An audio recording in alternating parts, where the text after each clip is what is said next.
ராம ராம ராம ராம ராம ராம ராம ராம.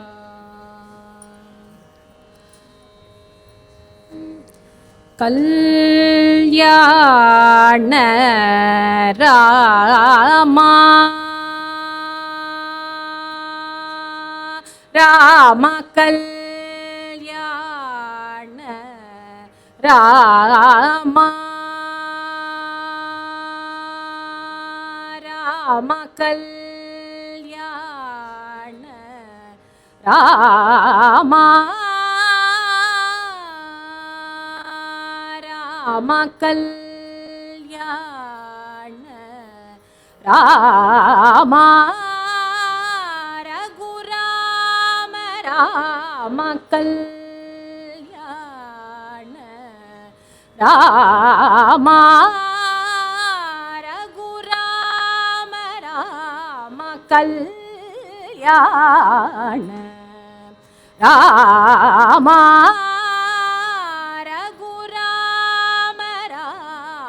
கல்யாண ராமா ரகுராம ராம கல்யாண ராமா ரகுராம ராமா கனகமகுட மரகத மணிலோல ஹாரத ಶರತ ಬಾಲ ಸೀತಾ ಕಲ್ಯಾಣ ರಾಮ ರಘುರಾಮ ರಾಮ ಕನಕ ಮಕುಟ ಮರಗದ ಮಣಿಲೋಲ ಹಾರದ ಶರತ ಬಾಲ ಸೀತಾ ಕಲ್ಯಾಣ ರಾಮ ರಘುರಾಮ ರಾಮ ಕನಕ ಮಕುಟ ಮರಗದ ಮಣಿಲೋಲ ಹಾರ ದಶರಥ ಭಾಲ ಸೀತಾ ಕಲ್ಯಾಣ ರಾಮ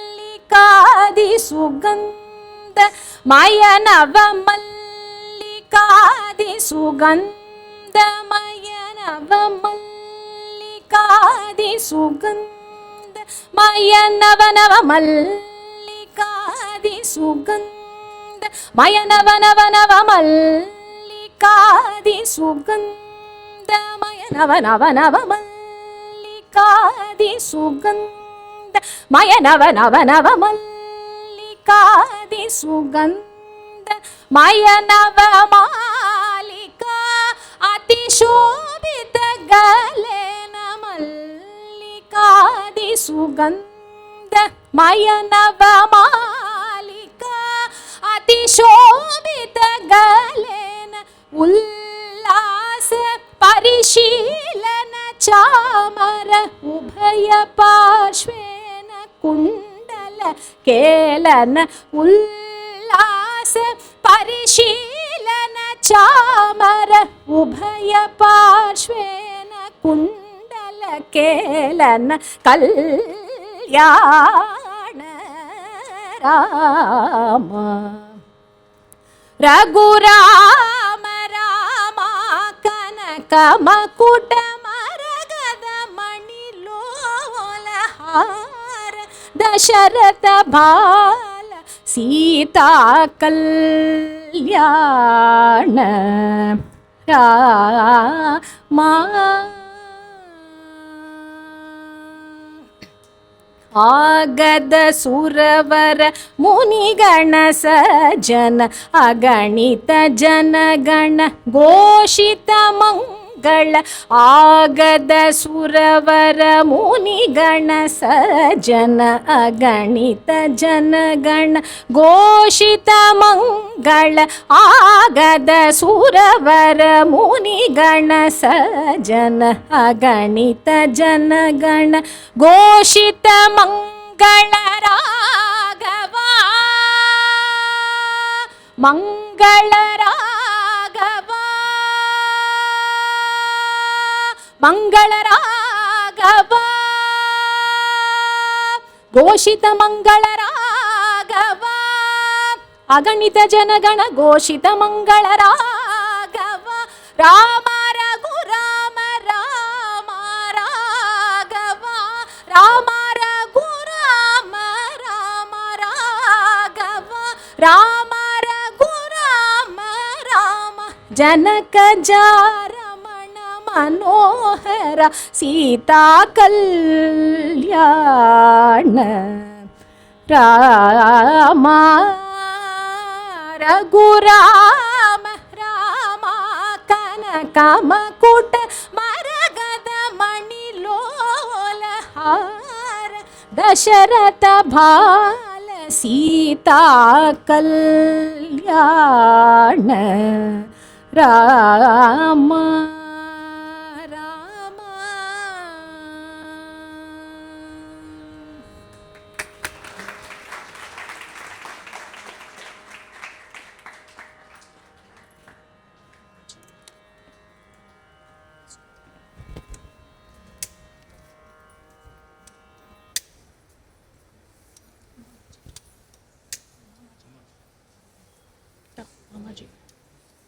ಮಾಮಾಜಿ ಮಾಡುವ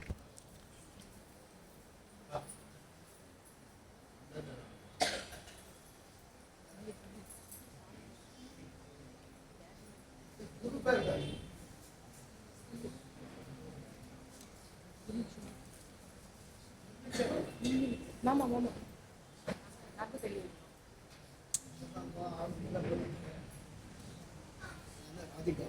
ಸ್ವಯಂ ಮಾಡೋ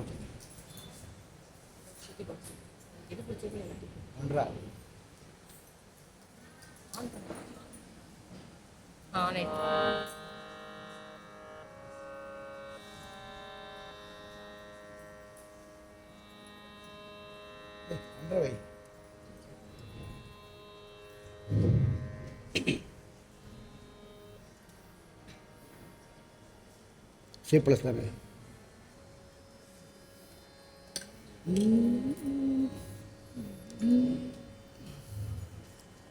जानकी कांत स्मरणे जाची वंशी कुल धर्म राम सेवा जाची वंशी कुल धर्म राम सेवा जाची वंशी माझा जन्म देगा देवा जाची वंशी माझा जन्म देगा देवा जाची वाणी रंगली रामनामी जाची वाणी रंगली रामनामी जाची मजसी संवाद घडो स्वामी वारंवार विनंती परिसावी वारंवार विनंती परिसावी कृपा सिंधु सत्वर सिद्धि न्यावी मणे उद्धव चिद्गण मगराजा रामदासाचा संग घडो मजा रामदासाचा संग घडो मजा श्री राम जय जय राम श्री राम जय जय राम श्री राम जय जय राम श्री राम जय जय राम श्री राम जय जय राम श्री राम जय जय राम श्री राम जय जय राम श्री राम जय जय राम श्री राम जय जय राम श्री राम जय जय राम श्री राम जय जय राम श्री राम जय जय राम श्री राम जय जय राम श्री राम जय जय राम श्री राम जय जय राम श्री राम जय राम बोल राजा रामचंद्र भगवान की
ध्यान श्लोकम.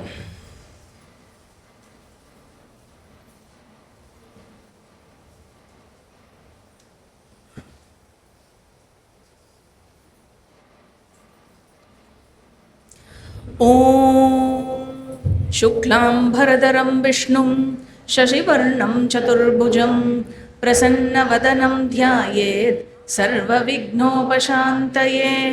वक्रतुण्डमहाकाय सूर्यकोटिसमप्रभ निर्विघ्नं कुरु मे देव सर्वकार्येषु सर्वदा.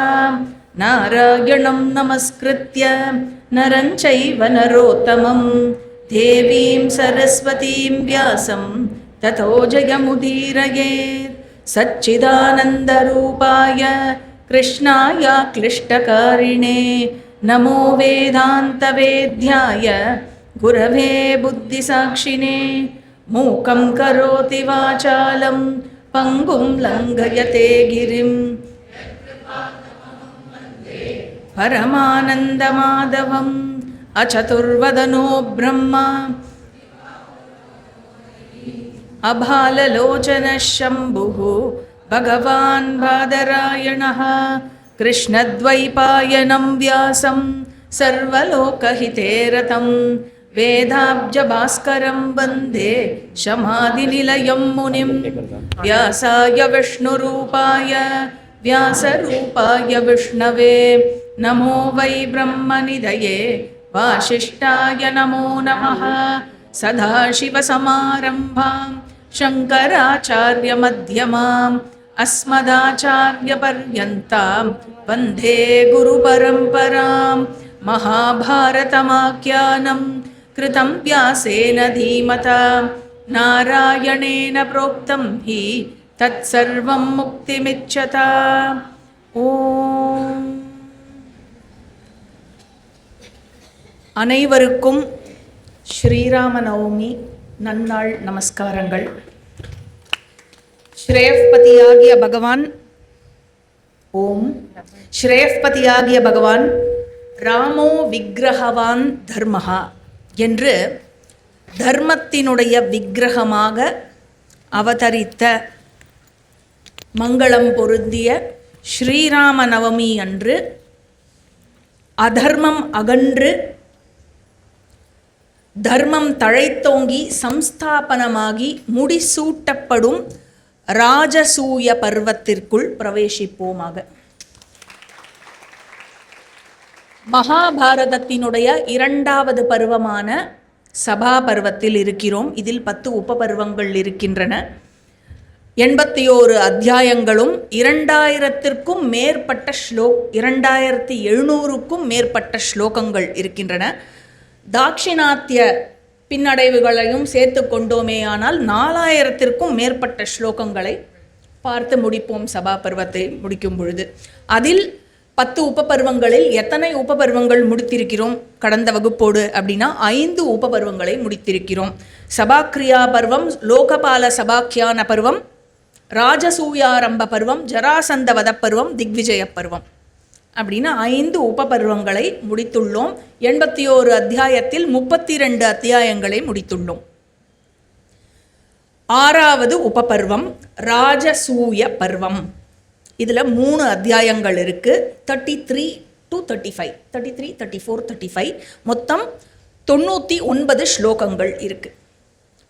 திக்விஜயமும் முடிந்து நீதிமானாகிய யுதிஷ்டிரன் நாட்டு மக்களுக்கு வழங்கிய பாதுகாப்பிலும் யுதிஷ்டிரர் தனது நடத்தையில் அவர் பேணி வந்த வாய்மையும் எதிரிகளை தன்னுடைய கட்டுக்கோப்புக்குள் அடக்கி வைத்திருந்த அவருடைய தன்மையும் குடிமக்கள் இதனால் என்னாச்சுனாக்க குடிமக்கள் அவர்களினுடைய வேலையை நிம்மதியாக பார்த்து வர முடிந்தது. அவருடைய தொழிலில் அவரவர் ஈடுபட்டு வந்து கொண்டிருந்தனர்.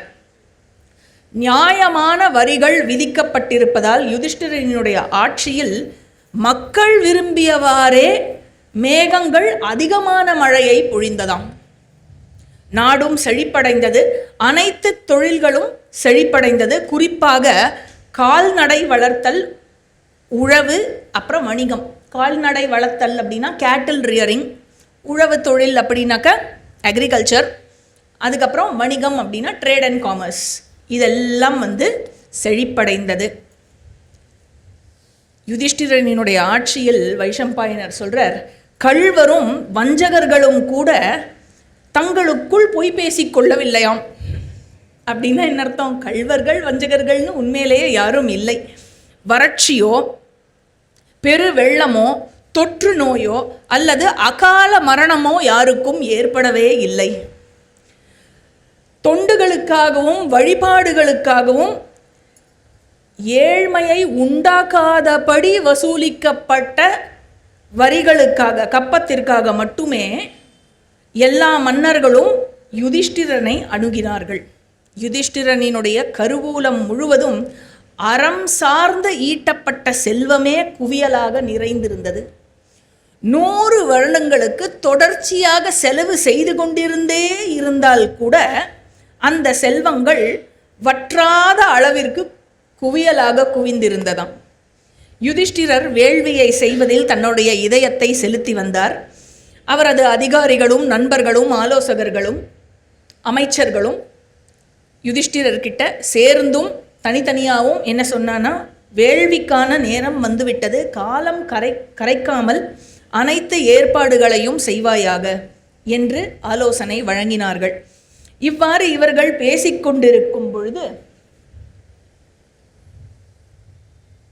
அதைதம் ப்ருவதாமேவ தேஷாம் அப்யாயயௌ ஹரிஹி ரிஷிஃப் புராணோ வேதாத்மா அதிருஷ்யஸ்சைவ விஜானதாம்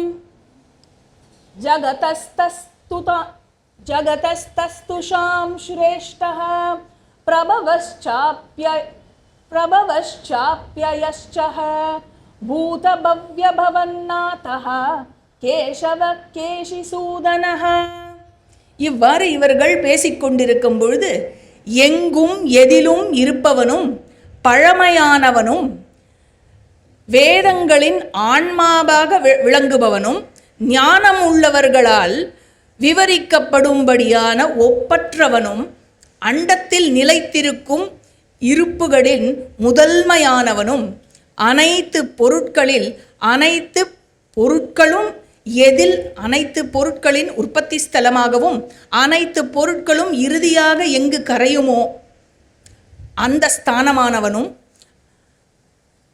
கடந்த காலம், நிகழ்காலம் மற்றும் எதிர்காலம் ஆகிய முக்காலங்களுக்கும் தலைவனாகவும் கேசியை கொன்ற கேசவனாகிய அந்த ஹரி அங்கே வந்தான். ஜெய். வசுதேவரை யாதவ படைக்கு தலைவராக நியமித்து மன்னன் யுதிஷ்டிரருக்காக பெரும் செல்வத்தை தன்னுடன் துவாரகையிலிருந்து கொண்டு வந்தான் கிருஷ்ணன். பாண்டவர்களின் வற்றாத கடல் போன்று இருந்த அந்த செல்வத்துடன் தான் கொண்டு வந்ததையும் சேர்த்தான். இது எதிரிகளுக்கு துயரை அதிகரிக்கும்படியாகத்தான் இருந்திருக்கும். இருண்ட பகுதியில் சூரியன் வெளிச்சம் கொடுப்பது போலும், காற்றற்ற பகுதியில் தென்றல் வீசுவது போலும் கிருஷ்ணனினுடைய இருப்பு பாண்டவர்களினுடைய தலைநகரமான இந்திரபிரஸ்தத்தில் மகிழ்ச்சியை தத்தளிக்க வைத்தது. எல்லோரும் ஒருவருக்கொருவர் நலம் விசாரித்து கொண்டார்கள்.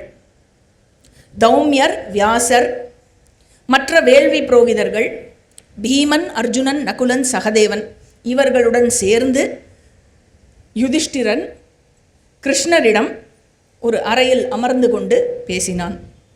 ஹே கிருஷ்ணா, உனக்காகவே இந்த உலகம் என்னுடைய கட்டுப்பாட்டுக்குள் வந்திருக்கிறது. ஹே வார்ஷ்ணேயா, உனது அருளால் மட்டுமே இந்த செல்வம் அனைத்தையும் நான் அடைந்துள்ளேன். எதற்கு? ராஜசூய யஜ்ஞம் செய்வதற்கு. இச்செல்வங்களை விதிப்படி மேன்மையாக பிராமணர்களுக்கும் வேள்வி அக்னிக்கும் அர்ப்பணிக்க நான் விரும்புகிறேன். அதற்கு உன்னுடைய அனுமதியை கோருகிறேன் அப்படின்னு யுதிஷ்டிரர் கிருஷ்ணர்கிட்ட கேட்ட உடனே கேட்டுட்டு சொல்றார் யுதிஷ்டிரர், கிருஷ்ணா, நீ இந்த வேள்வியை செய்ய வேண்டும் என்று நான் விரும்புகிறேன். என்னை விட நீ சிறந்தவனாக இருப்பதனால் நீயே இந்த வேள்வியை செய்ய. உன்னால் அமர்த்தப்பட்டு வேள்வி மேடையில் நானும் என் தம்பிகளும் அமர்வதையே நான் விரும்புகிறேன். அப்பேற்பட்ட அற்புத வேள்வி மூலம் அடையப்படும் பயன்களையே தான் நான் அனுபவிக்க விரும்புகிறேன் அப்படின்னு, இது எல்லாமே உன்னோட பிரசாதமாக இருக்க இந்த வேள்வியையும் நீயே செய்ய அப்படின்னு யுதிஷ்டிரன் கிருஷ்ணரை கேட்டுக்கொள்ளும் போது கிருஷ்ணர் ஹே ஏகாதிபதி யுதிஷ்டிரா, இந்த வேள்வியை செய்ய உனக்கே தகுதி இருக்கிறது. உன்னால் வேள்வியின் பயன் பெறப்படும் பொழுது நாங்கள் அனைவரும் வெற்றி மகுடம் தரித்ததாக நாங்கள் எங்களை நினைத்து கொள்வோம். இந்த காரியத்தில் எனக்கும் ஏதாவது ஒரு அலுவலை, ஒரு ரோலை, ஒரு ஒர்க்கை, I want to be a volunteer அப்படின்னு கேட்குறார். எனக்கும் ஏதேனும் ஒரு வேலையை நீ கொடுப்பீராக. நான் உமது கட்டளைகள் அனைத்தையும் ஏற்க வேண்டும் என்றே விரும்புகிறேன். உடனே யுதிஷ்டிரர் சொல்றார், எனது ஆணைகள் ஏற்கனவே நிறைவேற்றப்பட்டு விட்டதே கிருஷ்ணா, நீ வந்ததே எல்லாமே நிறைவேறியாச்சே. நீ இருக்கும் பொழுது வெற்றி நிச்சயம். உடனே யுதிஷ்டிரர் ராஜசூயத்திற்கு தேவையான அனைத்து பொருட்களையும் திரட்டுவதில் தன்னை ஈடுபடுத்தி கொண்டார். பாண்டவர்களும் அமைச்சர்களும் தௌமியர் சொல்லும் அனைத்து விஷயங்களையும் அவர் குறிப்பிட்ட காலத்திற்குள் ஒன்றின் பின் ஒன்றாக வரிசையாக செய்து முடித்து வந்தனர். வியாசர் வேள்வி ஆரம்பித்தது ஒரே நாள். நம்ம தான் ஒரே ஒரு நாள் குறித்து வச்சுருக்கோம் ராஜசூய யஜ்ஞம்னு. ஆக்சுவலி ராஜசூய யஜ்ஞம் பல நாட்களுக்கு நடக்கும். ஏன்னா அதுக்குள்ளேயே அங்கமாக எண்ணற்ற யஜ்ஞங்கள் இருக்கின்றன, எண்ணற்ற வேள்விகள் செய்யப்பட வேண்டும். அதனால் ஒரு லெங்தி பீரியட் ஆஃப் டைமுக்கு நடக்கப்படும் யஜ்ஞம் அது. அந்த யஜ்ஞம் ஆரம்பிக்கும் பொழுது வியாசர் தன்னை வேள்வியின் பிரம்மாவாக அமர்த்தி கொண்டார். பிரம்மா அப்படிங்கிறது வேள்வியில் யார் அப்படின்னாக்கா அதர்வண வேதத்தினுடைய பிரீஸ்ட். அவருடைய ரோல் என்ன அப்படின்னாக்க, அவருக்கு ரிக்கு, யஜுர், சாம மூன்றும் தெரிந்திருக்கணும். ரிக்கு, யஜுர், சாம வேத புரோகிதர்கள் எங்கேயான எதையான மிஸ் பண்ணால் இவர் உடனே அதை கரெக்ட் பண்ணணும், அதை எடுத்து கொடுக்கணும். யஜ்ஞம் சம்பன்னமாகும் பொறுப்பு இவருடையது. ரொம்ப ரொம்ப பெரிய பொறுப்பு. சரியா? விஜிலண்ட்டாக இருக்கணும் யஜ்ஞத்தில். அந்த பொறுப்பை வியாசர் எடுத்துக்கொண்டார். சுசாமா என்பவர் உத்காதாவாக தன்னை நிறுவிக்கொண்டார். சாமவேத புரோகிதராக தன்னை நிறுவிக்கொண்டார். யாக்ஞவல்கியர் அத்வர்யுவாக தன்னை நிறுவிக்கொண்டார். இதில் பிருஹதாரண்யக உபனிஷத்தில் வர யாக்ஞவல்கியர் தான் இங்கு வருகிறாரா அப்படின்னு கேட்டாக்க, பெரும்பான்மையான கமெண்டேட்டர்ஸ் என்ன சொல்லியிருக்கா அப்படின்னாக்கா, இது பிருஹதாரண்யக உபனிஷத்தில் வர யாக்ஞவல்கியர் இல்லை, இருப்பினும் அதே வம்சத்தில் வந்தவராக இருப்பதனால் அவருக்கும் அதே பேருடன் அழைக்கப்படுகிறாரா இருக்கலாம் அப்படின்னு சொல்லி, அந்த யாக்ஞவல்கிய குலத்தில் வந்ததால் அவரும் யாக்ஞவல்கியர் என்று அழைக்கப்படுகிறார் அப்படின்னே நம்மளும் எடுத்துக்கிறான். ஸோ அவ்வளோ பெரிய குலத்தில் வந்த பிராமணனான யாக்ஞவல்கியர் அத்வர்யூனா யஜுர்வேத புரோகிதராக தன்னை நிறுவிக்கொண்டார். தௌமியரும், இவர்களுடைய குல புரோகிதரான தௌமியரும் பைலகா அப்படிங்கிற முனிஸ்ரேஷ்டரும் இரண்டு பேரும் ஹோத்தாவாக, அதாவது ரிக்வேத புரோகிதர்களாக தம்மை நிறுவிக்கொண்டனர். ஆக 4 வேதத்தினுடைய புரோகிதர்களும் அமர்ந்தாச்சு. நேரம் கடத்தாமல் அனைவரையும் வேள்விக்கு அழைத்து வர வேண்டும் தூதுவனை அனுப்புவாயாக என்று யுதிஷ்டிரர் சகதேவனுக்கு கட்டளையிட்டார். உடனே சகதேவன் நாட்டில் உள்ள அனைத்து, ஏன்னா இந்த யஜ்ஞத்திற்கும் அக்ர பூஜாக்கும் ஹெட்டு சகதேவன், அந்த பொறுப்பு சகதேவனோடது, பூஜா ஹெட்டு. உடனே சகதேவன் தூதுவர்களை நாடு முழுவதுமாக அனுப்பி பிராமண, க்ஷத்ரிய, வைஷ்ய, சூத்ர 4 வர்ணத்திலிருந்தும் மரியாதைக்குரிய அனைவரும் அழைத்து வர சொல்லி தூதுவர்களை அனுப்பினான். அனைவரும் வந்தார்கள், கூடியிருந்தார்கள். அவர்கள் தனியாக வரவில்லை. எப்படி வந்தார்கள்? நண்பர்களையும் அந்நியர்களையும் கூட தம்முடன் அழைத்து வந்தார்கள். ஏன்? ராஜசூய யஜ்ஞம், அதனால் எல்லாரையும் கூட்டிண்டு வந்தார். அனைவரும் வந்தவுடன் தர்மதேவனே மனித உரு கொண்டது போல இருந்த அந்த யுதிஷ்டிரன் ஆயிரக்கணக்கான பிராமணர்களுடனும் தன்னுடைய தம்பிகளுடனும் நண்பர்களுடனும் உறவினர்களுடனும் ஆலோசகர்களுடனும் அமைச்சர்களுடனும் பல்வேறு நாட்டு மன்னர்களும் சூழ அந்த வேள்வி மண்டபத்திற்குள் நுழைந்தான். ஞானத்தின் பல்வேறு கிளைகளில் நிபுணத்துவம் கொண்ட பிராமணர்கள் பற்பல நாடுகளிலிருந்து வரத் தொடங்க ஆரம்பித்தனர். ஆயிரக்கணக்கான கலைஞர்களும் வந்தனர். அவர்கள் அனைவருக்கும் இருப்பிடமும் உணவும் போட்டுக்கொள்வதற்கு ஆடைகளும் கூட கொடுக்கப்பட்டது. அனைவருக்கும் இந்த ஏற்பாடு, ஆடை, உணவு, இருப்பிடம். நம்மளும் என்ன பண்ணுறோம்? ஆடை, உணவு, உட்கார்றதுக்கு சீட்டு இல்லையா? அதனால் இது எல்லாம் கொடுக்கப்படுகிறது. எல்லா இடத்திலும் தீயதாமேஷாம் புஜ்யதாமிதி அப்படின்னு கேட்டுதான். தீயதாம், கொடுங்கோ, சாப்பிடுங்கோ, புஜ்யதாம் அப்படின்னே கேட்டுன்னு இருந்துதான் எல்லா இடத்துலையும். அவ்வளவு பெரிய யஜ்ஞமாக நடந்ததாம். வாசகர்கள், இந்த வாசகங்கள் தான் அனுதினமும் எல்லா இடத்திலும் ஒலித்து கொண்டிருந்தது. பிராமணர்களுக்கு என்ன தானம் வழங்கப்பட்டது அப்படின்னாக்கா 1000 பசுக்கள் ஒரு பிராமணனுக்கு, 1000 பசுக்கள், அதுக்கப்புறம் படுக்கை விரிப்புகள், அதுக்கப்புறம் பொற்காசுகள் அனைத்தும் அளித்தான் யுதிஷ்டிரன். இந்திரனால் செய்யப்படும் வேள்வியை போல் அந்த யஜ்ஞம் நடந்தது. நகுலனுடைய ரோல் டிரான்ஸ்போர்ட் இன்சார்ஜ். எல்லாருக்கும் வரவாளெல்லாம் வந்துட்டாளான்னு பார்க்குறது, எங்கேயானு யாருக்கான அரேஞ்ச்மெண்ட் வேணும்னா ஹெல்ப் பண்ணுவான் நகுலன்.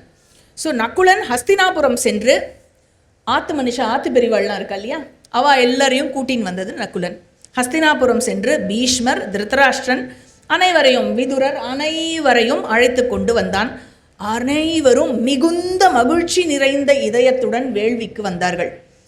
மன்னன் யுதிஷ்டிரனை காண வேள்வி மண்டபத்திற்கு பல்வேறு நாடுகளிலிருந்து வந்த மன்னர்கள், எல்லா மன்னர்களும் விலை உயர்ந்த, எப்படி வந்தானா வெறுங்கைய வீசிண்டு வரலை. ரிக்தபாணிர் ந கச்சேத ராஜானாம் தெய்வதம் குரும் அப்படின்னு சொல்லப்படுறது. 3 இடத்துக்கு போகிறச்சே வெறுங்கையோட போகவே படாது, ரிக்தபாணியாக போகக்கூடாது.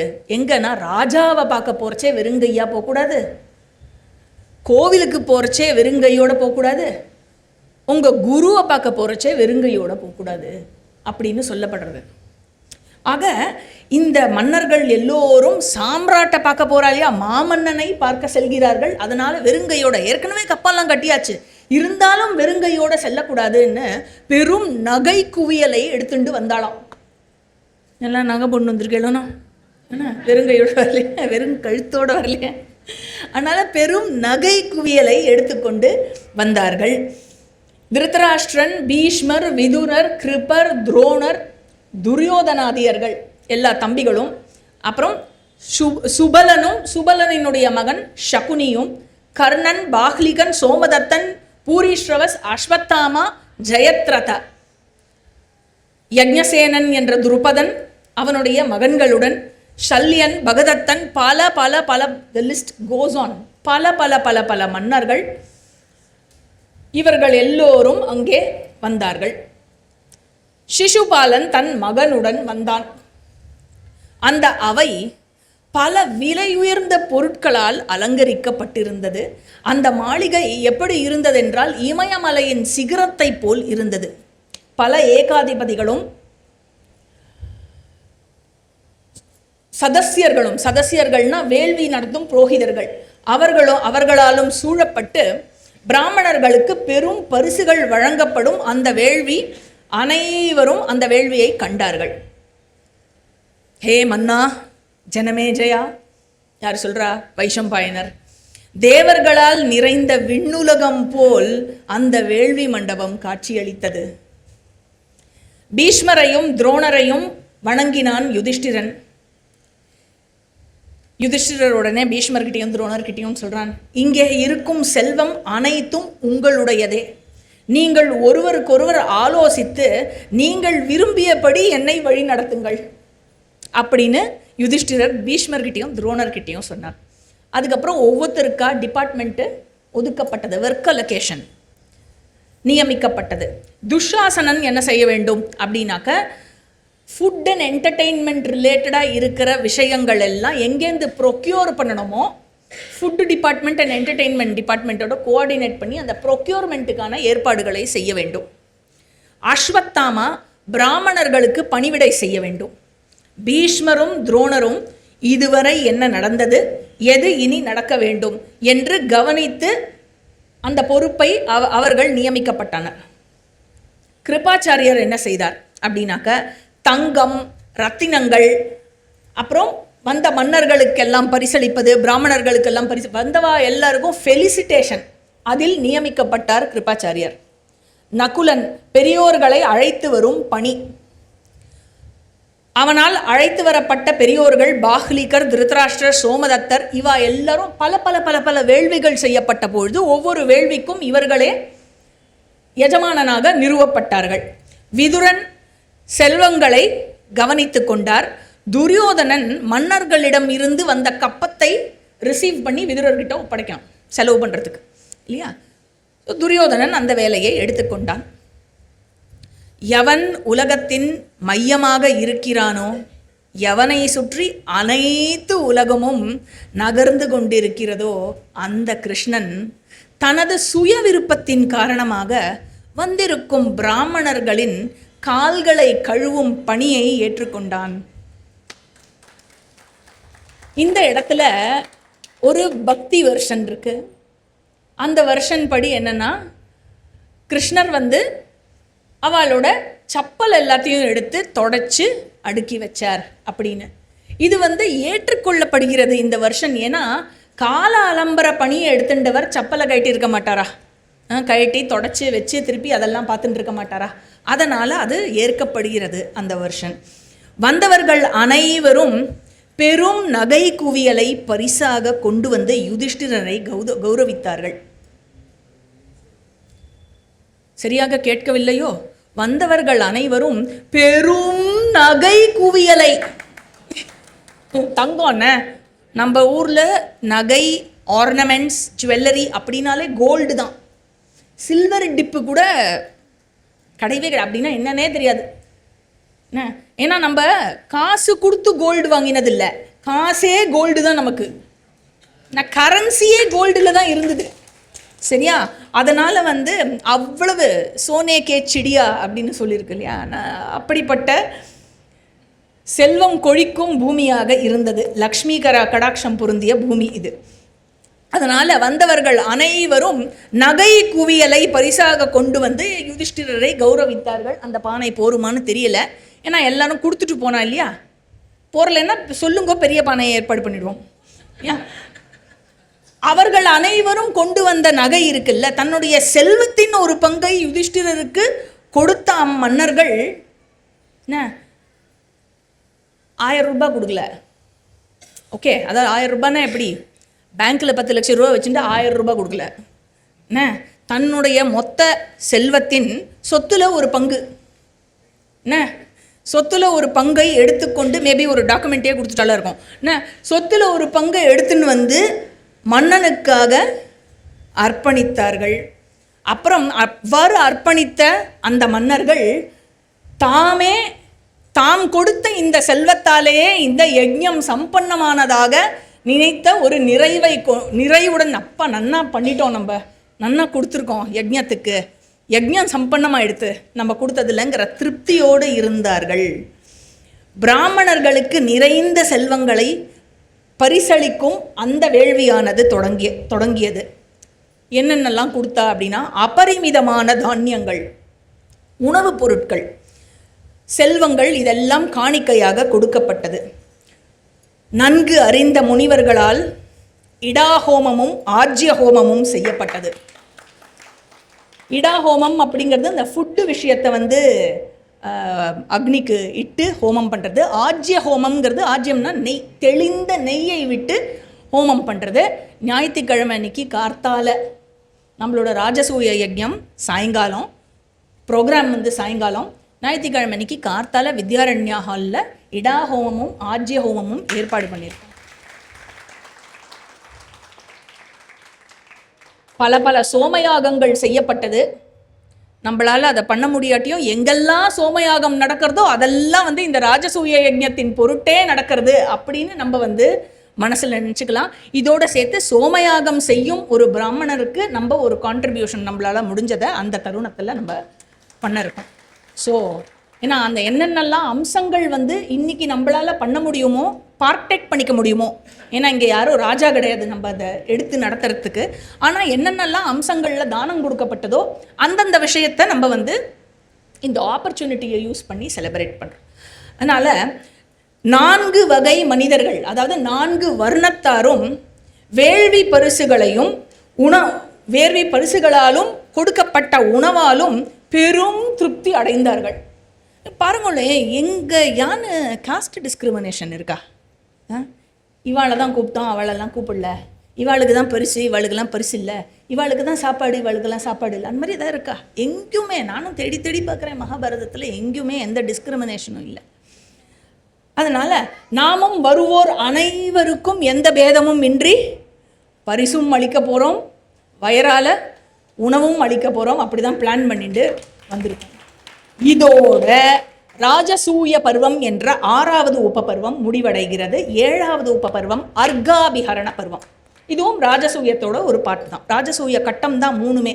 ராஜசூய பருவம், அர்காபிஹரண பருவம், சிசுபாலவத பருவம் 3மே ராஜசூய அந்த யஜ்ஞத்தில் நடக்கிற கட்டங்கள் தான். அர்காபிஹரண பருவம் இந்த உபபருவத்தோட டீட்டெயில்ஸ்க்கு போகிறதுக்கு முன்னாடி, ராஜசூய யஜ்ஞம் அப்படிங்கிறது வேதத்தில் எங்கே வருது, எங்கே சொல்லப்படுறது அப்படிங்கிறத பற்றி ஒரு சின்ன டீட்டெயில்னு சொல்ல முடியாது, ப்ரீஃபாக பார்ப்போம். ஒரு நோட். ராஜசூய யஜ்ஞம் அப்படிங்கிறது சுக்ல யஜுர்வேதத்தினுடைய சதபத பிராமணத்திலும் கிருஷ்ண யஜுர்வேதத்தினுடைய தைத்திரிய பிராமணத்திலும் சொல்லப்படுகிறது. அதில் ராஜசூய யஜ்ஞத்தினுடைய அங்கங்களாக சொல்லப்படும் விஷயங்கள் என்னென்னா, தீக்ஷா, மன்னன் தீட்சை இருக்க வேண்டும். அதுக்கப்புறம் 2வது சோமயாகம், முக்கிய அங்கங்கள் மட்டும் சொல்லப்படுறதுங்க. தீக்ஷா, சோமயாகம், அதுக்கப்புறம் அபிஷேகம், ராஜ்ய அபிஷேகம் நடக்கும். அதுக்கப்புறம் ஒரு சேரியட் செர்மனி நடக்கும். அதாவது மன்னன் தேரில் ஏறி உலா வர வேண்டும். அது எதை குறிக்கிறது அப்படின்னா, செய்யப்பட்ட திக்விஜயத்தை குறிக்கும் வகையில், உணர்த்தும் வகையில் தேரில் ஏறி வலம் வர வேண்டும். அதுதான் அந்த சேரியட் செர்மனி. அதுக்கப்புறம் ஆயுதங்கள் சமர்ப்பணமாகும். வரும் அனைத்து மன்னர்களும் அவர்களினுடைய ஆயுதங்களை, அஸ்திர சஸ்திரங்களை மாமன்னனுக்கு சமர்ப்பிப்பார்கள். அந்த வெப்பன் செர்மனி நடக்கும். அதுக்கப்புறம் அந்த பகடை விளையாட்டு மன்னன் ஆட வேண்டும். எதுக்கு ஆட வேண்டும் அப்படின்னாக்க, மாமன்னனாக நிறுவப்படும் இந்த பர்சனுக்கு, இந்த மனிதனுக்கு வெறும் ஆற்றல் மட்டும்தான் இருக்கிறதா, வெறும் பலத்தில், ஷரீர பலத்தில் இருக்கும் பராக்கிரமம் மட்டும்தான் இருக்கிறதா, அல்லது தெய்வானுகிரகமும் அதிருஷ்டமும் கூட சேர்ந்து இருக்கா? அந்த பகடை விளையாட்டில் அந்த மன்னன் ஜெயிக்க வேண்டும். அந்த வெற்றி எதை உணர்த்துகிறது என்றால், தெய்வமும், அதாவது அதிர்ஷ்டமும் அவன் பக்கம் இருக்கிறது என்பதை உணர்த்தும். அதனால் அதையும் அவன் விளையாடி நிரூபித்து காட்ட வேண்டும். சரி, அதுக்கப்புறம் நிறைய தான தர்மங்கள் கொடுக்கப்படும். இதுவும் யஜ்ஞத்தினுடைய ஒரு அங்கம். எல்லாரையும் கௌரவிக்கிறது, தானம் கொடுக்கறது, காணிக்கை கொடுக்கறது, இதெல்லாம் நிறையா இருக்கும். இறுதியாக அந்த யஜ்ஞம் அவபிரத ஸ்நானத்தோட முடியாது. யஜ்ஞம் சம்பன்னமாகிற அந்த மங்கள ஸ்நானத்தோட முடியாது. தேர்ஃபோர் வேதத்தில் சொல்லப்பட்டிருக்கும் கர்மமாக இருப்பதனால் இதற்கு வைதிக கர்மம் என்று பெயர். வேத விகிதம் கர்மா. வேதத்துக்கு ஸ்ருதின்னு ஒரு பேர் இருக்குது. அதனால் இந்த கர்மத்துக்கு வேதத்தில் சொல்லப்படும் கர்மமாக இருக்கிறதுனால அதற்கு ஸ்ரௌத்த கர்மா என்று பெயர். ஸ்ருதி விகிதம் கர்மா அப்படின்னு. தேர்ஃபோர் ராஜசூய யஜ்ஞா என்றால் என்ன அப்படின்னா, ராஜ்ஞா சார்வபௌம சித்தியர்த்தம் கிரியமானஹா வைதிக யஜ்ஞா ராஜசூயா. அதாவது ஒரு ராஜாவானவன், ஒரு மன்னனானவன் மாமன்னன் என்ற தகுதியை பெறுவதற்கு, மன்னர்களுக்கெல்லாம் மன்னன் என்று நிறுவப்படுவதற்கு வேத விகிதமாக செய்யப்படும் யஜ்ஞத்திற்கு பெயர் ராஜசூய யஜ்ஞம் என்று பெயர். யஜ்ஞம் செய்யாமல் ஆட்சி புரியும் பொழுது, ஒரு மன்னனானவன் மாமன்னனாக நிறுவப்பட்டு எல்லோரையும் தன்னுடைய கட்டுப்பாட்டுக்குள் கொண்டு வந்து ஆட்சி புரியும் பொழுது அது வெறும் அரசியல் சக்தியாக மட்டுமே இருக்கும். ஆனால் அதுவே அவன் யஜ்ஞத்துடன் செய்யும் பொழுது அந்த அரசியல் சக்தியானது தர்மத்தின், அவனுடைய அரசியல் சக்தியானது தர்மத்தின் கட்டளைக்கு அடிபணிந்து செய்யப்படும் ஒரு விஷயமாக அமைகிறது. ராஜசூய யஜ்ஞம் இது வரைக்கும் யாரெல்லாம் பண்ணியிருக்கா ஹிஸ்ட்ரியில் அப்படின்னு கேட்டால், ஏற்கனவே பார்த்தோம், ராஜசூயாரம்ப பருவத்தில் ஹரிச்சந்திரன் பண்ணியிருக்கான் அப்படின்னு நாரதர் சொல்கிறார். அதுக்கப்புறம் பரத சக்கரவர்த்தி பண்ணியிருக்கிறதாக சொல்லப்படுகிறது. அதன் பிறகு இதே வம்சத்தில் வந்த யுதிஷ்டிரன் செய்திருக்கிறான். சில வெர்ஷன்ஸ் இருக்குது, ஜனமேஜயனும் செய்திருக்கிறார் அப்படின்னு சொல்லப்படுறது. எத்தனையோ யாகங்கள் செய்திருக்கிறதோட ராஜசூயமும் செய்திருக்கிறான் அப்படின்னு சொல்கிற வெர்ஷன்ஸும் இருக்குது. சரி, so we are with this note we will enter into 7th உபபர்வா அர்காபிஹரண பர்வம். இதில் 4 அத்தியாயங்கள் இருக்குது. 36, 37, 38, 39 அத்தியாயங்கள், 114 ஸ்லோகங்கள் கொண்டது. வேள்வியின் இறுதி நாள். புனித நீரை மன்னனின் மேல் தெளிக்க வேண்டும், மங்கள ஸ்நானம் செய்ய வேண்டும். பிராமணர்களும் முனிவர்களும் மற்ற மன்னர்களும் தங்களுக்கு முதன்மையானவராக நாரதரை கொண்டு அந்த யாகசாலைக்குள் சென்றார்கள். அதே சமயம் அந்த யாகசாலை வெளியில் மற்ற முனிவர்கள் எல்லோரும் விவாதங்களை தொடங்கினார்கள். ஒரு சதஸ் நடந்தது. அந்த சதஸ் எவ்வளோ இன்ட்ரெஸ்டிங்காக கிரிப்பிங்காக இருந்ததுன்னா, பலவீனமாக இருக்கும் பக்கம் பலமடைவது போலும், பலமடைந்து இருக்கும் பக்கம் பலவீனமாக இருக்கும்போது மாறி மாறி மாறி யார் ஜெயிப்பா சதஸிலேன்னு தெரியாமல் அப்படி ரொம்ப இன்ட்ரெஸ்டிங்காக நடந்தது. அந்த கூட்டத்தை கண்ட நாரதருக்கு அந்த அவையை பார்க்கும் பொழுது பிரம்மதேவனின் அவையானது நாரதருக்கு ஞாபகம் வந்ததால் அந்த நிறைவுடன் கண்களை மூடிக்கொண்டு அவர் என்ன செய்தார், தாமரை இதழ்கள் போல் கண்களை கொண்ட அந்த ஹரியை தியானித்தாராம். பூமியில் நீங்கள் அவதாரம் எடுக்க வேண்டும் என்று தேவர்கள் வேண்டி கேட்டுக்கொண்ட காரணத்தினால் தனது வாக்கு, தேவர்களுக்கு கொடுக்கப்பட்ட தாம் அளித்த வாக்கை காப்பாற்றுவதற்காக க்ஷத்ரிய குலத்தில் பிறந்தானாம் ஸ்ரீமன் நாராயணன் என்ற ஹரி. அதன்படி அவன் அந்தக விருஷ்ணி குலத்தில் அவதரித்து விருஷ்ணி குல வீர மன்னர்களாகிய விருஷ்ணி குலத்திலிருந்து வீர மன்னர்கள் எல்லோரும் அந்த அவையில் வந்திருக்கிறார்கள். எல்லாம் அந்த வீர மன்னர்களாகிய நட்சத்திரங்களுக்குள் மத்தியில் மின்னும் சந்திரனை போல் அவன் அமர்ந்திருந்தானாம் அந்த ஹரி என்பதை அறிந்தார் நாரதர். க்ஷத்ரிய கூட்டத்திற்கு மத்தியில் பூமியில் வாழ்ந்து கொண்டிருக்கும் அந்த ஹரியே வேள்வியில் அனைவராலும் வழிபடப்படும் எல்லையற்றவன், பேரறிவு ஸ்வரூபமானவன், சைத்தன்ய ஸ்வரூபமானவன், அவனே அனைவருக்கும் ஒப்பற்ற தலைவனாக விளங்குபவன் என்பதை நாரதர் அறிந்திருந்தார். இவை யாவையும் அறிந்திருந்த யுதிஷ்டிரரும் வேள்வியில் இந்த விஷயத்தை தெரிஞ்சு நாராயணனே பகவானே இந்த யஜ்ஞத்தை எனக்கு நடத்தி வைக்கிறா அப்படிங்கிறத தெரிஞ்சிருந்த யுதிஷ்டிரன் அதிர்ச்சி உணர்வுடன் அந்த ராஜசூய யஜ்ஞத்தில் அமர்ந்திருந்தான். ஹே ஜனமேஜயா, பிறகு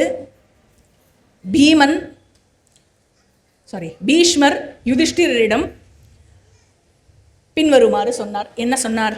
யுதிஷ்டிரா, மன்னர்கள் ஒவ்வொருவரின் தகுதிக்கேற்ப அவர்களுக்கு அர்க்யம், அதாவது ஆனர். அர்க்யம்னா வெறும் ஜலம் மட்டும் இல்லை, அவளுக்கு பண்ண வேண்டிய எல்லா ஃபெலிசிட்டேஷனும் வழங்கப்பட வேண்டும் என்றார்.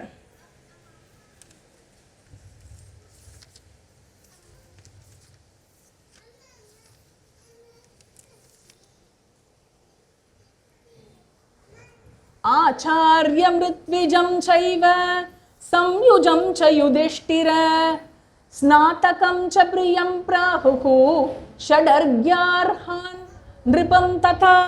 அதாவது பீஷ்மர் சொல்றார், யுதிஷ்டிரா நான் சொல்வதை கேள்.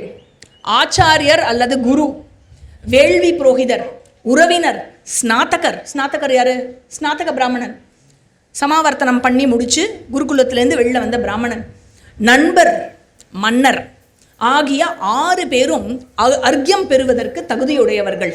இவர்களில் யார் உன்னுடன் 1 வருடம் முழுவதும் தங்கியிருந்தாரோ அவர் அர்க்யம் பெற தகுதியுடையவர். இங்கிருக்கும் மன்னர்கள் எல்லோருமே சில காலம் மட்டுமே இங்கு தங்கியுள்ளார்கள். அதனால் அனைவருமே ஈக்குவலாகவே அர்க்யம் பெறுவதற்கு தகுதி உள்ளவர்கள் அப்படின்னு பீஷ்மர் சொல்றார். இங்கு இருப்பவர்களிலேயே முதன்மையானவருக்கு முதலில் அர்க்யத்தை கொடு அப்படிங்கிறார் பீஷ்மர். உடனே யுதிஷ்டிரருக்கு ஒரு கேள்வி வருது, யாரு முதன்மையானவன்னு நான் யாருக்கிட்டேருந்து ஆரம்பிக்கிறதுன்னு தெரியலையே அப்படின்னு கேட்குறார். இருப்பவர்களிலேயே யார் முதன்மையானவர் என்பதையும் யாருக்கு நம்மால் அர்க்யம் கொடுக்கப்பட வேண்டும், முதலில் கொடுக்கப்பட வேண்டும் என்பதையும் எனக்கு நீங்களே சொல்லிவிடுங்களேன் அப்படின்னு கேட்குறார். உடனே பீஷ்மர் சொல்கிறார், மனசில் என்ன நினச்சிண்டார், என்ன தீர்மானம் பண்ணிட்டார் பீஷ்மர் அப்படின்னாக்க, கிருஷ்ணனே அனைவரிலும் முதன்மையானவன் என்று மனதில் தீர்மானித்து கொண்ட பீஷ்மர் என்ன சொன்னார்னா, பீஷ்ம உவாச்ச ஏஷ ஹ்யேஷாம் சமஸ்தானாம் தேஜோ பல பராக்கிரமைஹி மத்யே தபன்னி வாபாதி ஜோதிஷாமிவ பாஸ்கரஹ அசூர்யமிவ சூர்யேண நிர்வாதமிவ வாயுனா பாசிதம் ஹ்லாதிதம் சைவ கிருஷ்ணேதேதம் சதோஹினஹ. என்ன சொல்றார், ஒளிர்வனவற்றுள் சூரியனைப் போல் தனது சக்தியாலும் பலத்தாலும் ஆற்றலாலும் நம்மிடையே ஒப்பற்றவன் இவன். சூரியனற்ற பகுதிகளில் சூரியன் இருப்பது போலவும், அசைவற்ற இடத்தில் திடீர் என்று தென்றல் போலவும், அவனாலேயே நம்முடைய இந்த வேள்வி மேடையானது பிரகாசமாகவும் மகிழ்ச்சிகரமாகவும் இருக்கிறது அப்படின்னு சொல்லிட்டு சொல்றார். தஸ்மை பீஷ்மாப்யனுஜ்ஞாதஹ சஹதேவ பிரதாபவான் உபஜக்ரேத விதிவத் வார்ஷ்ணேயார்க்யமுத்தமம். அதனால் பீஷ்மரால் ஆணையிடப்பட்டு சகதேவன் அற்புதமான பொருட்களின் கலவையாக இருந்த அந்த அர்க்யத்தை வார்ஷ்ணேயனாகிய கிருஷ்ணனுக்கு கொடுத்தான். ஏன்னா சகதேவன் தான் அக்ர பூஜாவுக்கு இன்சார்ஜ். அதனால் அர்க்யத்தை கொடுத்து அக்ர பூஜாவை தொடங்கி வைக்க வேண்டிய பொறுப்பு சகதேவன் கிட்ட இருந்தது.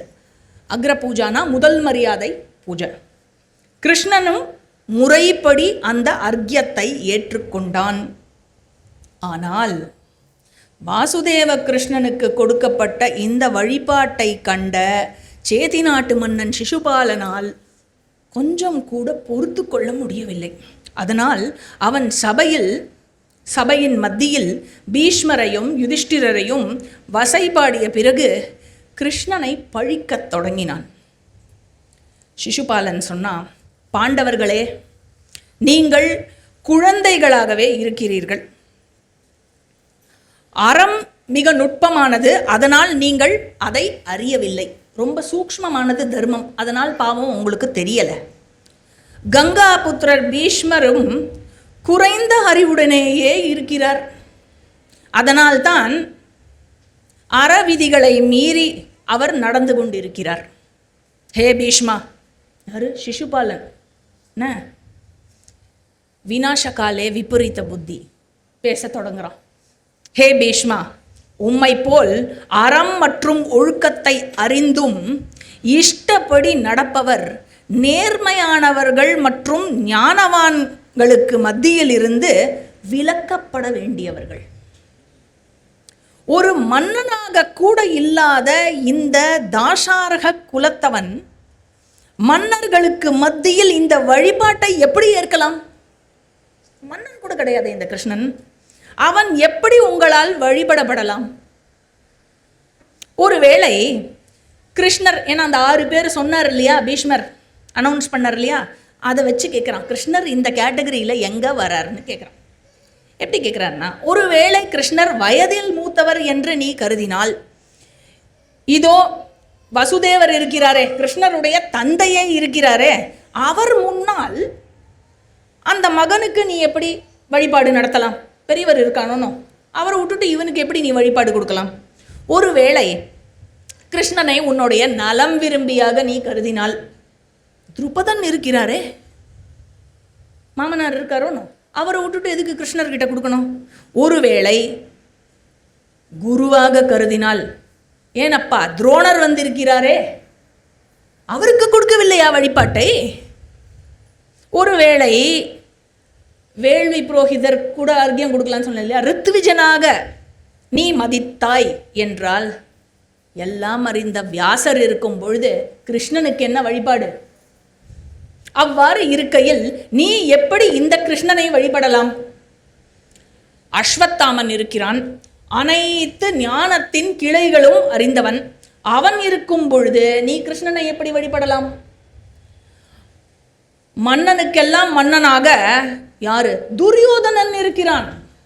அவன் இருக்கும் பொழுது பரத இளவரசர் அவன் இருக்கும் பொழுது நீ எப்படி கிருஷ்ணனை வழிபடலாம்? பரத இளவரசர்களுக்கு குருவாக, குலகுருவாக கிருபாச்சாரியார் இருக்கும் பொழுது அவருக்கு அர்க்கியம் கொடுக்காமல் கிருஷ்ணனை நீ எப்படி தேர்ந்தெடுக்கலாம் வழிபாட்டிற்கு? கிம்புருஷர்களின் குருவான துருமன் அவர் இருக்கும், அவரும் ரொம்ப பெரிய பிராமணர். அவர் இருக்கும் பொழுது கிருஷ்ணனை எப்படி நீ வழிபடுறதுக்கு யோசிச்ச? ஒப்பற்ற பீஷ்மகன், ருக்மி, பாண்டிய மன்னன் ஏகலவ்யன், மத்ர மன்னன் சல்யன், இவர்கள் எல்லோரும் இருக்கும் பொழுது எந்த வகையில் நீ கிருஷ்ணனை தேர்ந்தெடுத்தாய் முதல் மரியாதை கொடுப்பதற்கு? அனைத்து மன்னர்களையும் தன்னுடைய பலத்தால் மட்டுமே வென்ற ஜமதக்னியினுடைய மகன் பரசுராமரின் பிரியமான சீடன் யாரு? கர்ணன் இருக்கும் பொழுது கிருஷ்ணனுக்கு எதற்கு முதல் மரியாதை?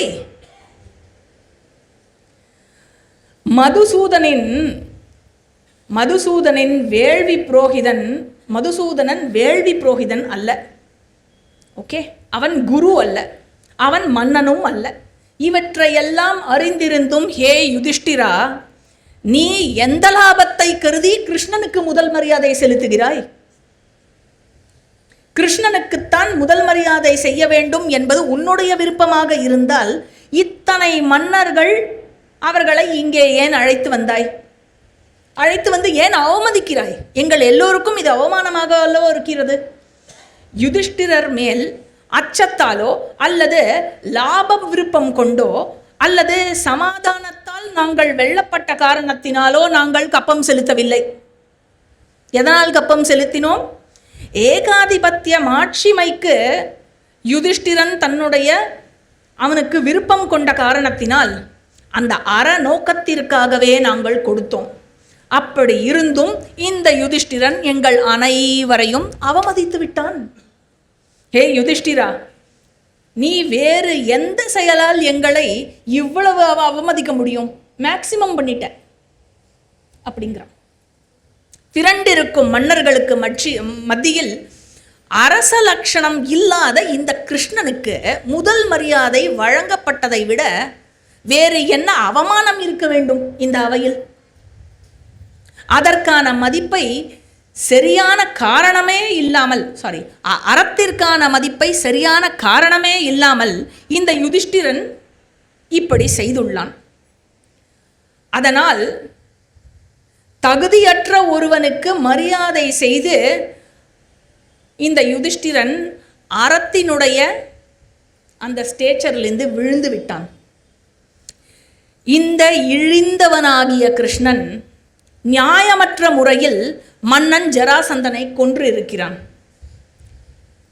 அந்த இடத்தில் யுதிஷ்டிரர் நேர்மையை கைவிட்டு விட்டார்.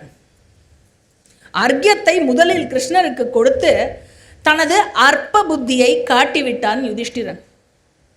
ஹே கிருஷ்ணா, அவர்கள் உனக்கு முதல் மரியாதை செய்யும் பொழுது, இத்தனை நேரம் இவாளெல்லாம் திட்டினா இல்லையா, இப்போ அடுத்து நேர கிருஷ்ணனை, அவர்கள் உனக்கு முதல் மரியாதை செய்யும் போது அதற்கு நீ தகுதி இல்லை என்று நீயாவது அவர்களுக்கு சொல்ல வேண்டாமா?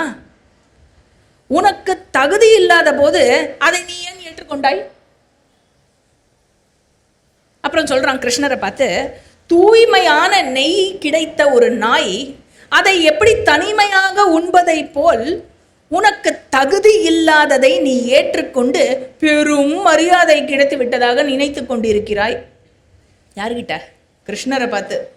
இதில் எந்த ஏகாதிபதிக்கும், அதாவது இதில் இந்த ஏகாதிபதிகள் அனைவருக்கும் எவ்வளவு பெரிய அவமானம் நடந்திருக்கிறது தெரியுமா? ஹே கிருஷ்ணா, ஆண்மையற்றவனுக்கு மனைவி எவ்வாறானவளோ, கண்ணில்லாதவனுக்கு அற்புதமான காட்சிகள் எவ்வாறானதோ, அதே போல் மன்னனாக இல்லாத உனக்கு இந்த அரச வழிபாடும் அவ்வாறானதே தான். கிருஷ்ணர் என்ன பண்றார்? சைலண்டா இருக்கார். Counting already started. எங்கேருந்து கவுண்ட் பண்ண ஆரம்பிச்சேன்னு சொல்லுவார் பாருங்க. அதனால பின்னாடி வரும். கிருஷ்ணர் பொறுமையா இருக்கிறதுனால எல்லாரும் பொறுமையா இருக்கா. யுதிஷ்டிரர் அப்புறம் கண்டினியூ பண்றான் சிசுபாலன். யுதிஷ்டிரர் யாரு, பீஷ்மர் யாரு என்பது இங்கு காண்பிக்கப்பட்டது. இந்த வாசுதேவன் யார் என்பதும் நன்றாகவே காண்பிக்கப்பட்டது. இவ்வாறு கூறிவிட்டு தன்னுடைய இருக்கையிலிருந்து எழுந்து மன்னர்கள் அனைவரையும் அழைத்து கொண்டு சபையை விட்டு வெளியேறினான் சிசுபாலன். யுதிஷ்டிரர் என்ன பண்ணார்? சிசுபாலனின் பின்னால் விரைவாக ஓடினார். சமாதானம் செய்யும் தொனியில் அவனிடம் இனிமையாக பேசத் தொடங்கினார். ஹே பூபதே, யாரு சொல்றா? யுதிஷ்டிரர் சிசுபாலனை பார்த்து சொல்றார். ஹே பூபதே, நீ சொல்லும் அனைத்தும் உமக்கு தகுந்ததல்ல. மன்னா, அதாவது அதிக பாபம் நிறைந்த ஒரு விஷயத்தை நீங்கள் செய்து கொண்டிருக்கிறீர்கள். தேவையில்லாத கொடூரம் நிறைந்ததுமாக இருக்கிறது உங்களுடைய இந்த பேச்சு. பீஷ்மரை அவமதிக்காதே சிசுபாலா. அப்படி நீ செய்வது அறத்திற்கு புறம்பானது. எல்லோரையும் விட, ஏன் உன்னையும் விட அவர் வயதில் மூத்தவர். இவர்கள் எல்லோரும் கிருஷ்ணனுக்கு செலுத்தப்பட்ட மரியாதையை எல்லோருமே ஏற்றுக்கொண்டு விட்டார்களே. அவர்களைப் போல் நீயும் ஏற்க வேண்டும் என்பதுதான் முறை. பீஷ்மர் கிருஷ்ணனை நன்கு அறிவார். ஆனால் சிசுபாலா, நீ பீஷ்மரை அறிய மாட்டாய் அப்படின்னு சொன்ன உடனே, யுதிஷ்டிரர் சொன்ன உடனே பீஷ்மர் சொல்றார். பீஷ்ம உவாச்ச நாஸ்மை தேயோ ஹ்யனுநயோ நாயமர்ஹதி சாந்த்வனம் லோகவிருத்ததமே கிருஷ்ணே யோர்ஹணாம் நாபிமன்யதே. என்ன சொல்றார்? Beautiful statement. அண்டத்தில் பழமையானவனான கிருஷ்ணனுக்கு செய்யப்பட்ட மரியாதையை ஏற்காதவன் மேன்மையான வார்த்தைகளுக்கும் சமாதானத்திற்கும் அருகதையற்றவனாவான் அப்படிங்கிறார் பீஷ்மர். க்ஷத்ரிய வீரர்களின் தலைவன் ஒருவன் இன்னொரு க்ஷத்ரியனை, இதெல்லாம் பீஷ்மர் சொல்றார், க்ஷத்ரிய வீரரின் தலைவன் ஒருவன் இன்னொரு க்ஷத்ரியனை வென்று அவனை கட்டுப்பாட்டுக்குள் கொண்டு வந்து அதற்கு பிறகு அவனை விடுவித்து விட்டாள் என்றால், எந்த வீரன் வீழ்த்தப்பட்டானோ அந்த வீரனுக்கு இவன் குருவாகிறான். இந்த சபையில் சாத்வத குல மைந்தனாகிய கிருஷ்ணனுடைய சக்தியால் வீழ்த்தப்படாத யாரையுமே நான் காணவில்லை அப்படிங்கிறார் Bhishmar. So it is very very clear from Bhishma statement that Jarasandhan கிருஷ்ணரோடு யுத்தம் பண்ணும் பொழுது கிருஷ்ணர் தோத்து போல, பட் ஸ்ட்ராட்டஜிக்கலாக ஜராசந்தனை எஸ்கேப் பண்ணுறதுக்கு அலோவ் பண்ணிகிட்டே இருந்தார் 17 தடவை போர் எடுத்த பொழுதும். அப்புறம் சொல்கிறார் பீஷ்மர், கரைபடாத புகழ் கொண்ட இந்த கிருஷ்ணன் நம்மால் மட்டுமே வழிபடுபவன் அல்ல, 3 உலகங்களாலும் வழிபடத் தகுந்தவன். கணக்கிலடங்கா போர் வீரர்கள் கிருஷ்ணனால் வீழ்த்தப்பட்டிருக்கிறார்கள். இந்த எல்லையில்லா முழு அண்டமும் இந்த வார்ஷ்ணேயனாலேயே நிறுவப்பட்டது. கிருஷ்ணனை ஈஸ்வரனுக்கு சமமாக வச்சு இங்கே பேசுவார். அப்பேற்பட்ட பழமையானவனும் சிறந்தவனுமாகிய கிருஷ்ணன், அவனையே நாங்கள் வழிபடுகிறோமே அன்றி வேறு எவரையும் நாங்கள் வழிபடவில்லையே. சிசுபாலா, நீ பேசுவது உனக்கு தகாதது, உனது புரிதல் இப்படி இருக்கக்கூடாது என்று தெரிந்து கொள் அப்படின்னு பீஷ்மர் சொல்கிறார்.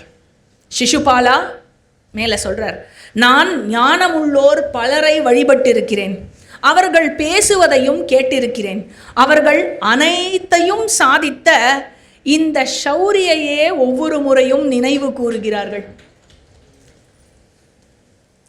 கிருஷ்ணர் பிறந்ததிலிருந்து புத்தி கூர்மை நிறைந்த செயல்களை, அவர் செய்த புத்தி கூர்மை நிறைந்த செயல்களை மக்கள் பேசியே நான் எப்பொழுதும் கேட்டிருக்கிறேன். நாங்கள் மனம் போன போக்கிலோ அல்லது ஜனார்தனால் எங்களுக்கு ஏற்படக்கூடிய ஏதேனும் லாபத்தின் காரணத்தாலோ அவனை நாங்கள் வழிபடவில்லை. அவன் உலகத்தின் நல்லவர்களால் வழிபடப்படுகிறான். அவன் அனைத்து உயிர்களின் மகிழ்ச்சிக்கு காரணமாக இருக்கிறான். இதனாலேயே நாங்கள் அவனை வழிபடுகிறோம். அவனது புகழுக்காகவும் ஆற்றலுக்காகவும் அவன் அடைந்த வெற்றிகளுக்காகவுமே தான் நாங்கள் அவனுக்கு முதல் மரியாதையை அவனுக்கு கொடுக்கறதுக்கு நாங்கள் முடிவு செய்தோம். அவ்வாறு கருத்தில் கொண்டு, அதாவது இச்சபையில் இருக்கும் இளம் வயதினரையும் கருத்தில் கொண்டு அறம் சார்ந்த அனைவரையும் காட்டிலும் முதன்மையானவன் கிருஷ்ணனே ஆவான். அதனால் முதல் மரியாதைக்கு தகுதியுடையவனாக இந்த ஹரியையே நாங்கள் கருதுகிறோம். பிராமணர்களில் ஞானத்தாலும், க்ஷத்ரியர்களின் பலத்தாலும், வைஷ்யர்களில் செல்வத்தாலும், சூத்ரர்களில் மூத்தவனாகவும் இருக்கும் இவன் யாரு? இந்த கிருஷ்ணனே நமது வழிபாட்டுக்கு தகுந்தவன்.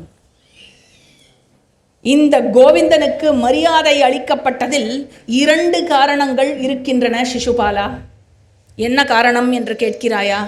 அவனேதான் வேதத்தின் ஞானமாக இருக்கிறான், அவனேதான் வேதத்தின் அதீத ஆற்றலாகவும் இருக்கிறான். அதனால் அவனை வழிபடுகிறோம். கேசவன் தனித்துவமானவன் என்பதை இந்த உலகத்தில் உள்ள எந்த மனிதராலும் நிராகரிக்க முடியாது.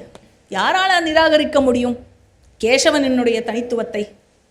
தயா, புத்திசாலித்தனம், வேதஞானம், ஆற்றல், அடக்கம், சாதனைகள், அற்புதமான புத்தி கூர்மை, பணிவு, அழகு, உறுதி, மனநிறைவு, செழிப்பு ஆகிய அனைத்தும் அச்சுதனிடத்திலேயே தங்கியிருக்கின்றன. எனவே ஓ மன்னர்களே அப்படின்னு எல்லா மன்னர்களையும் பார்த்து பீஷ்மர் சொல்றார். தனது சாதனைகளுக்காகவும் ஆசானாக, தந்தையாக, குருவாக அர்க்கியத்தை பெறும் தகுதி அனைவரையும் படைத்த, அனைவரையும் வணக்கத்திற்கு உரிய இந்த கிருஷ்ணருக்கு கொடுக்கப்பட்டிருக்கும் இந்த முதல் மரியாதை அதை ஏற்பதே உங்களுக்கு தகும் அப்படின்னு பீஷ்மர் அவ்வளோ அசர்ஷனோட எல்லா மன்னர்கள்கிட்டையும் சொல்றார். ரிஷிகேஷனே வேள்வியின் புரோகிதன், அவனே குரு. ஒருவரின் மகனை திருமணத்தில் ஏற்கும் தகுதி, ஒருவரின் மகளை திருமணத்தில் ஏற்கும் தகுதி படைத்த ஸ்நாதகன் அவனே. மன்னன், நண்பன் என அனைத்தும் அவனே ஆவான் அப்படின்னு அந்த வேள்வியில் இருக்கிற ஒவ்வொரு அம்சமும் எப்படி பார்த்தாலும் அர்க்கியத்துக்கு தகுதியானவன் அவனே. கீதா படித்தவாளுக்கெல்லாம் 9th, 10th, 11th சாப்டர்லாம் ஞாபகம் வரும். குறிப்பாக 7th, 9th and 10th chapter மாதிரி இருக்கும். அகம் கிரதுரகம் யஜ்ஞः ஸ்வதாஹமஹம் ஔஷதம் மந்த்ரோஹமஹமே வாஜ்யம் அகமக்னிரஹம் ஹுதம் பிதாஹமஸ்ய ஜகதः மாதா தாத்தா பிதாமகः வேத்யம் பவித்ரமோங்காரः ரிக்ஸாமயஜுரேவச்ச. ஆக இந்த மாதிரி அச்சுதனே நம்மால் வழிபடுவதற்கு தகுதியுடையவன். கிருஷ்ணன் அண்டத்தின் ஆதி மூலமாகவும் அண்டம் எதில் கரையுமோ எதில் ஒடுங்குமோ அந்த ஒடுங்கும் ஸ்தானமாகவும் இருப்பவன். அப்படின்னா என்ன? சிருஷ்டி ஸ்திதி லய காரணமாக இருப்பவன். நிச்சயமாக அண்டத்தின் அசையாதன அனைத்தும் கிருஷ்ணனிடத்திலேயே தோன்றியது. வெளிப்படாத மூல காரணம் என்ற அவ்யக்தமாக இருக்கும் பிரகிருதி அவனே ஆவான். அவனே படைப்பாளி ஆவான். அவனே நிலைத்தவன் ஆவான். அனைத்து உயிர்களாக தோன்றும் இந்த காட்சியானது அந்த காட்சியின் எல்லைக்கு அப்பாற்பட்டு இருப்பவன் அவனே. அதனால் மங்காத புகழ் கொண்ட இந்த கிருஷ்ணனே உயர்ந்த வழிபாட்டுக்கு தகுதியானவன். பேரறிவு, உணர்வுகளின் தொகுப்பு, பஞ்சபூதங்கள், காற்று, வெப்பம், நீர், ஆகாயம், பூமி, 4 வகை உயிரினங்கள் அனைத்தும் கிருஷ்ணனிலேயே நிறுவப்பட்டுள்ளன. பூமி ராபோனலோ வாயு கம்மனோ புத்திரேவச்ச அகங்கார இதி எம்மே பின்னா பிரகிருதி ரஷ்டதா. அந்த மாதிரி ஒன்னொன்னும் பீஷ்மர் சொல்றது எல்லாமே பகவானோட அந்த விபூதியோட கனெக்ட் ஆயிருக்கும். சூரியன், சந்திரன், விண்மீன் கூட்டம், கோள்கள், அனைத்து முக்கிய திசைகள், இடையில் இருக்கும் திசைகள் அனைத்தும் கிருஷ்ணனிலேயே நிலைத்துள்ளன. அனைத்து வேள்விகளை காட்டிலும் அக்னிஹோத்திரம் முதன்மையானது. அனைத்து மந்திரங்களிலும் காயத்ரி முதன்மையானது. அனைத்து மனிதர்களில் மன்னன் முதன்மையானவன். அனைத்து நீர்நிலைகளில் சமுத்திரம் முதன்மையானது. அனைத்து விண்மீன்களில் சந்திரன் முதன்மையானது. பிரகாசம் பொருந்தியவற்றில் சூரியன் முதன்மையானது. மலைகளில் மேரு முதன்மையானது. பறவைகளில் கருடன் முதன்மையானவன். இந்த அண்டத்தின் மேல் கீழ் பக்கம் என்று தேவர்கள் உட்பட உண்டாக்கப்பட்ட அனைத்து உலகங்களும் கேசவனே முதன்மையானவன் அப்படிங்கிற இந்த இடத்துல தாட்சிணாத்திய பின்னடைவுகளில் இருக்கிற கிருஷ்ண ஸ்துதியானது வைஷம்பாயனாரால் உரைக்கப்படுற மாதிரி அது இங்கே சேர்க்கப்பட்டிருக்கு. ரொம்ப ரொம்ப பெரிய பகுதியாக அது சேர்க்கப்பட்டிருக்கு. அந்த கிருஷ்ணஸ்துதியை இப்போதைக்கு பார்க் பண்ணிவிட்டு அடுத்த கிளாஸோடைய இன்ட்ரடக்ஷனில் அந்த ஸ்துதியை மட்டும் பார்ப்போம். அது தாட்சிணாத்திய பின்னடைவில் வருது. மேலே பீஷ்மர் சொல்கிறார், மன்னர்களே, இந்த சிசுபாலன் சிறுவன். எங்கும் எப்போதும் கிருஷ்ணனை குறித்து மக்கள் இவ்வாறே பேசுகின்றனர் என்பதை இவன் அறிவதில்லை. முதன்மையானவர்களில், இந்த பூமியின் தலைவர்களில் கிருஷ்ணனை மதிக்காதவர் என்று யாருமே கிடையாது. கிருஷ்ணனை வழிபடாதவர்கள் என்று யார்தான் இருக்கிறார்கள் சொல்லுங்களேன். இந்த வழிபாடு தகுதியில்லாதது என்று ஒருவேளை சிசுபாலன் கருதினானே ஆனால் இவ்விஷயத்தில் அவனுக்கு எது சரி என்று படுகிறதோ அதை செய்து கொள்ளட்டும் அப்படின்னு பீஷ்மர் அந்த செக்ஷனை எண்ட் பண்ணுறார். பீஷ்மர் இப்படி பேசி முடித்த உடனே சகதேவன் சிசுபாலனை பார்த்து, ஏன்னா தாத்தாவை திட்டிருக்கான் இல்லையா, இவாளுக்கு எல்லாருக்கும் உள்ள ஒரு கோவம். ஒரு பக்கம் கிருஷ்ணனை திட்டினான்னு கோவம், இன்னொரு பக்கம் எங்கள் தாத்தாவை பார்த்து இப்படி சொல்லிட்டேன்னு கோவம். சகதேவன் சிசுபாலனை பார்த்து இவ்வாறு சொன்னான். சகதேவன் என்ன சொல்கிறான், கிருஷ்ணனை நான் வணங்குவதை காண சகிக்காத மன்னர்கள் யாரேனும் இங்கே இருப்பார்களே ஆனால் பெரும் பலவான்களாகிய அவர்களினுடைய தலையில் என்னுடைய இந்த பாதம் பதிந்ததாக ஆகட்டும். புத்தி கூர்மையுள்ள மன்னர்கள் இந்த வழிபாட்டை அங்கீகரிப்பார்கள் அப்படின்னு சகதேவன் சொன்ன உடனே, அந்த பாதத்தை காமிச்சு சகதேவன் சொன்ன உடனே புத்தியும் ஞானமும் பலமும் கொண்ட ஏகாதிபதிகள் யாரும் மறுபேச்சே பேசவில்லை. சகதேவனின் தலையில் யாரோ பூமாரி பொழிஞ்சா. அரூபமான ஒரு குரல் சகதேவன் பேசி முடிச்ச உடனே நன்று நன்று என்று சொன்னது. யாருடா அது அப்படின்னு பார்த்தா கருப்பு மானின் தோலை அணிந்தவராக இருந்தார். கடந்த காலத்தையும் எதிர்காலத்தையும் சொல்பவராக இருந்தார்.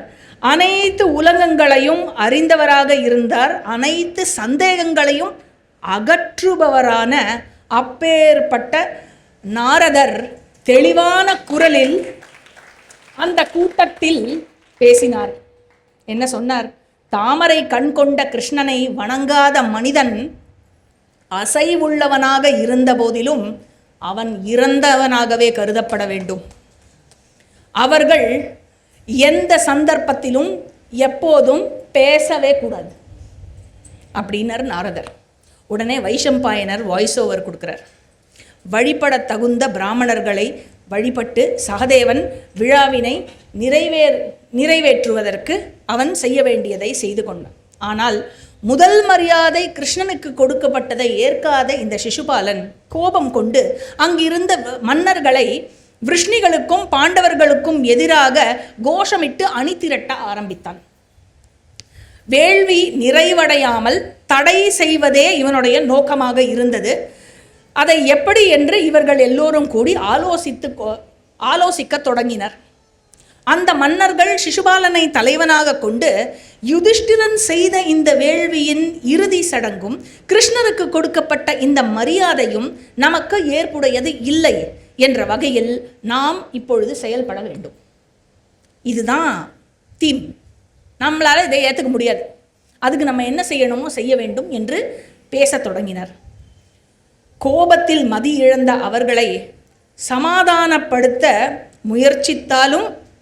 முயற்சித்தவர்கள், அதாவது அவ்வாறு அவர்களை முயற்சித்தவர்களை ஒரு சிங்கம் எப்படி இரையை விரட்டுமோ அப்படின்னு இது பண்ணி இறைய பயமூர்த்தி விரட்டும்ல, அந்த மாதிரி இந்த கோபம் கொண்ட மன்னர்கள் அனைவரையும் சமாதானம் பேச வந்த அனைவரையும் விரட்டி விட்டார்கள். அம்மன்னர்கள் தங்களுடைய துருப்புகளுடன் பயங்கரமான ஒரு மோதலுக்கு தயாரானார்கள் என்பதை கிருஷ்ணர் புரிந்து கொண்டார்.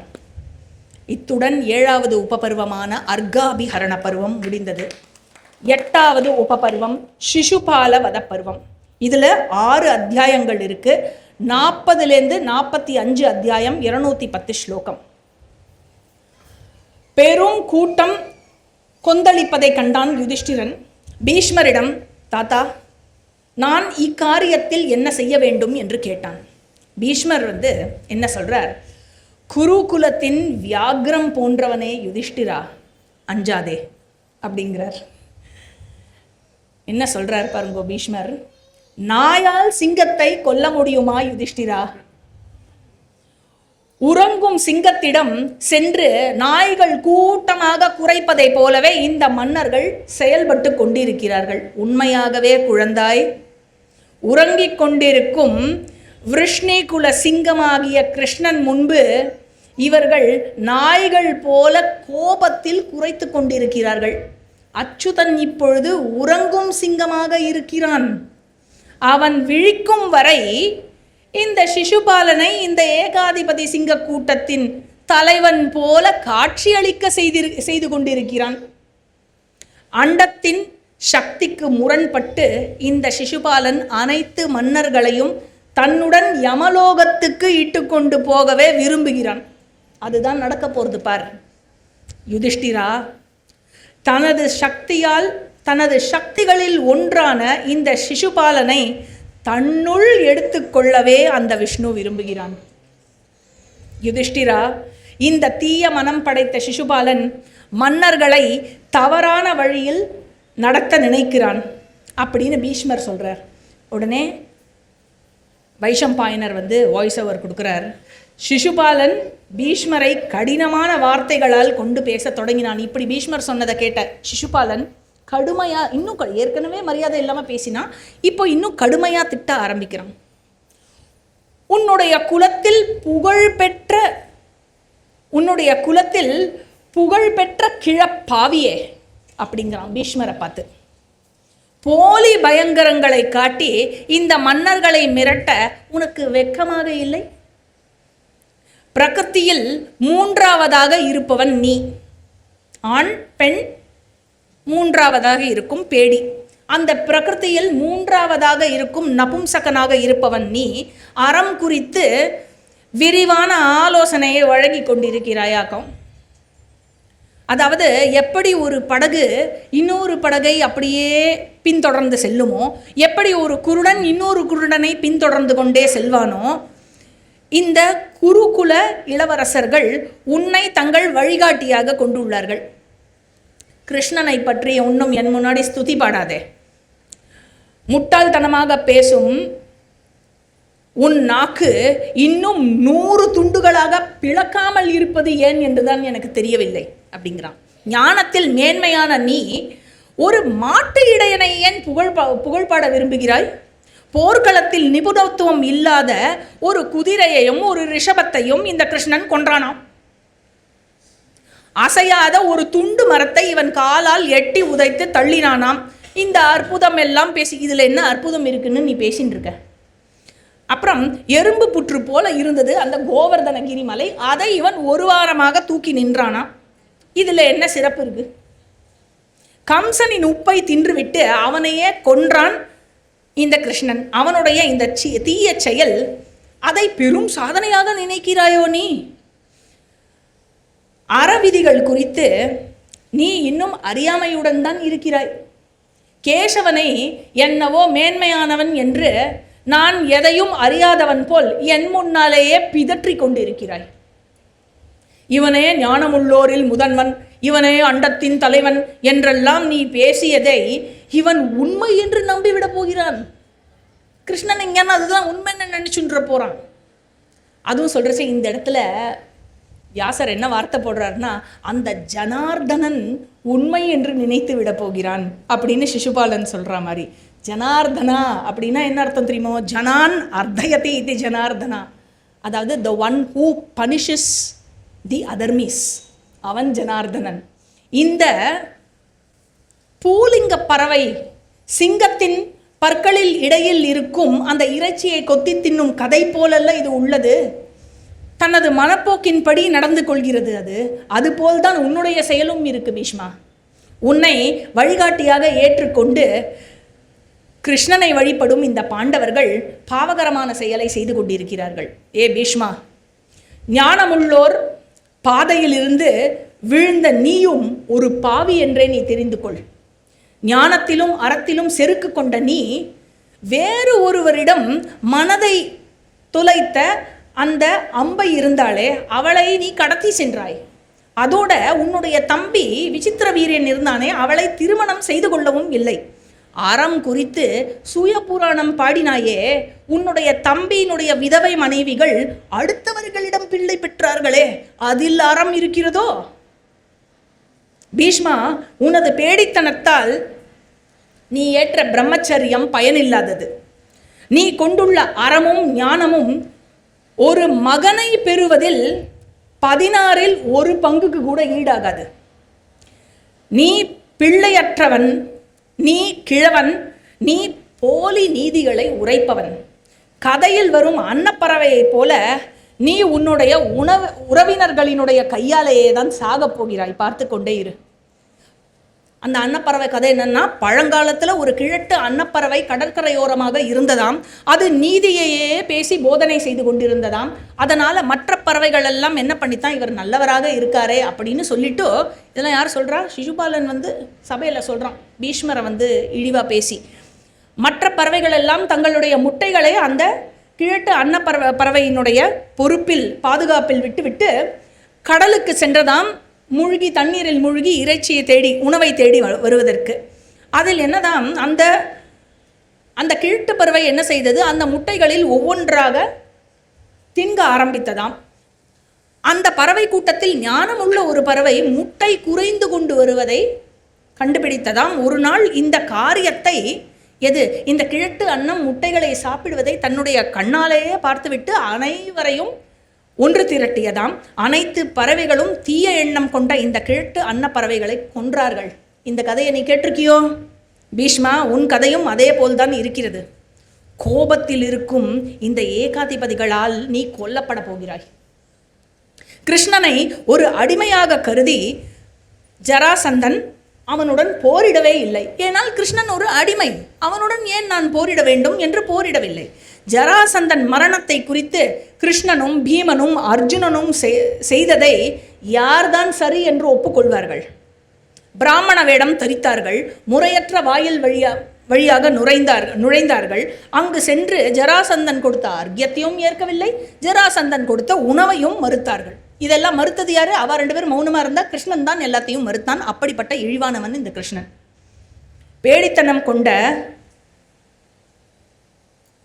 பேடித்தனம் கொண்ட பீஷ்மராகிய உன்னை இந்த பாண்டவர்கள் வழிகாட்டியாக கருதுவது எனக்கு ஆச்சரியமாகத்தான் இருக்கிறது அப்படின்னா உடனே வைஷம்பாயனர் சொல்கிறார், இந்த மாதிரி பேசின உடனே பீமனால் இதுக்கு மேலே பொறுத்துக்க முடியும். அவன் கோபம் கொண்டு பற்களை நரவென்று கடித்தான். அவன் முகத்தில் அதை டிஸ்கிரைப் பண்ணுறான், பெரிய பேராகிராஃப். பீமனோட ஃபேஸ் எப்படி இருந்தது, நெத்தியில் கோடு, நதிகள்லாம் பாயிற மாதிரி கோடாக விழுந்துருத்தான். அந்த மாதிரி யுகத்தினுடைய முடிவில் உயிர்களை விழுங்கும் யமதேவன் போல அந்த யமதேவனை அனைத்து மன்னர்களும் பீமனில் கண்டார்களாம். உடனே என்ன பண்ணாராம், பீஷ்மர் பீமனின் கையை இப்படி பிடித்தாராம். அப்படின்னு போயிருப்பான் போல இருக்கனே, இப்படி பிடிச்சாராம் அவனை தடுப்பதற்கு. அது பார்க்கறதுக்கு, அந்த காட்சி பார்க்கறதுக்கு எப்படி இருந்துதான், தேவசேனாபதி உக்ரகம் கொண்டு யுத்தம் புரிய செல்லும் பொழுது மகாதேவன் தேவசேனாபதியின் கையை பிடித்து தடுத்து நிறுத்தியது போல் அந்த காட்சி இருந்துதான். கண்டங்களை மீறாத கடலை போல பீஷ்மரினுடைய கட்டளையை பீமனால் மீற முடியவில்லை. சிசுபாலன் இதை கண்டு கொஞ்சம் கூட அஞ்சவே இல்லை. சிசுபாலன் சொல்கிறான், பீஷ்மா, பீமனை விடு, நீ எதுக்கு பிடிச்சி வச்சுட்டு இருக்க? எனது கோப அக்னியில் அவன் என்னிடம் பொசுங்கி விடட்டும், அதை இந்த மன்னர்கள் எல்லாம் காணட்டும் அப்படிங்கிற. உடனே பீஷ்மர் என்ன பண்ணுறார், பீமன் கிட்ட பேசுகிறார். சேதி மன்னனுக்கு, அந்த சிசுபாலனுக்கு அவன் பிறந்த பொழுது அவன் 3 கண்களுடனும் 4 புஜங்களுடனும் பிறந்தான். பிறந்தவுடனே கழுதையை போல் அவன் இறைத்து ஊழையிடத் தொடங்கினான். அதை கண்ட மன்னனும் ராணியும் அச்சத்தில் பீடிக்கப்பட்டார்கள். உடனே ஒரு அசரீரி ஒலித்தது. இவன் பலத்தில் மேன்மையானவனாக இருப்பான், அதனால் அச்சப்படாதே அப்படின்னு சொல்லித்து அவன் குழந்தை பருவத்தில் இறந்து போக மாட்டான்.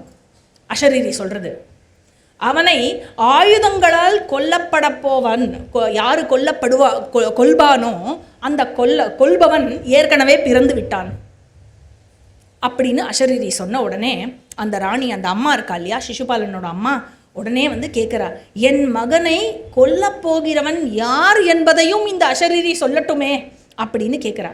உடனே அந்த அசரீரி சொல்கிறது, யார் மடியில் இந்த குழந்தையை நீ வைக்கும்போது, அதாவது யாருடைய பார்வை உன் குழந்தையின் மேல் படும் பொழுது இவனுடைய மிகுதியான கண்ணும் கரங்களும் மறைந்து விடுகிறதோ அவனே உன் மகனை கொல்லப்போபவன் அப்படின்னு அசரீரி சொல்லிடுத்து. உடனே என்ன பண்ணா, எல்லா மன்னர்களையும் சேதி நாட்டுக்கு கூப்பிட்டான். எல்லாரும் 1 by 1 அசரீரி சொன்னதுபடி ஒருவர் பிற ஒருவராக மடியில் குழந்தையை வாங்கி கொண்டார்கள். குழந்தைக்கு கண்ணும் மறையலை, கையும் மறையலை. அப்புறம் ஒரு நாளைக்கு சங்கர்ஷணனும் ஜனார்தனனும் அவளுடைய அத்தை, அதாவது வசுதேவருடைய சிஸ்டர் தான் சேதி மன்னனுடைய ஒய்ஃபு, சிசுபாலனோட அம்மா, அத்தையை காண்பதற்காக சேதி நாட்டுக்கு வந்தார்கள். வந்தபோது அத்தையினுடைய அந்த குழந்தையை கிருஷ்ணன் தன்னுடைய மடியில் வாங்கி கொண்டான். வாங்கி கொண்டு கிருஷ்ணனுடைய கண்பார்வை பட்டவுடனேயே 3வது கண்ணும் மறைந்தது, எக்ஸ்ட்ரா இருந்த 2 கரங்களும் விழுந்தது.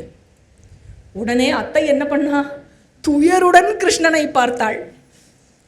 கிருஷ்ணன் உடனே அவன்கிட்ட கேட்டா, எனக்கு ஒரு வரம் கொடுக்குறியா கிருஷ்ணா அப்படின்னு கேட்குறா. கிருஷ்ணர் உடனே சொல்கிறார், பயப்படாதீங்கோ, எந்த அச்சமும் வேண்டாம் என்னிடத்தில் அப்படிங்கிற. உடனே அந்த ராணி கேட்குறா, நீ என்னுடைய மகன் செய்யும் குற்றங்களை மன்னிக்க வேண்டும் கிருஷ்ணா அப்படிங்கிறார். 100 குற்றங்களை மன்னிப்பேன், வருந்தாதே அப்படின்னார். ஹே பீமா, இது யார் சொல்கிறா, பீஷ்மர் பீமன் கிட்ட, ஹே பீமா, கிருஷ்ணர் கொடுத்த வரத்தால் கர்வம் கொண்ட இந்த சிசுபாலன் உன்னை போருக்கு அழைக்கிறான். இந்த சிசுபாலன் கிருஷ்ணனினுடைய சக்தியில் ஒரு பாகம்தான், ஒரு ஃப்ராக்ஷன் தான், ரொம்ப ஸ்மால் ஃப்ராக்ஷன்.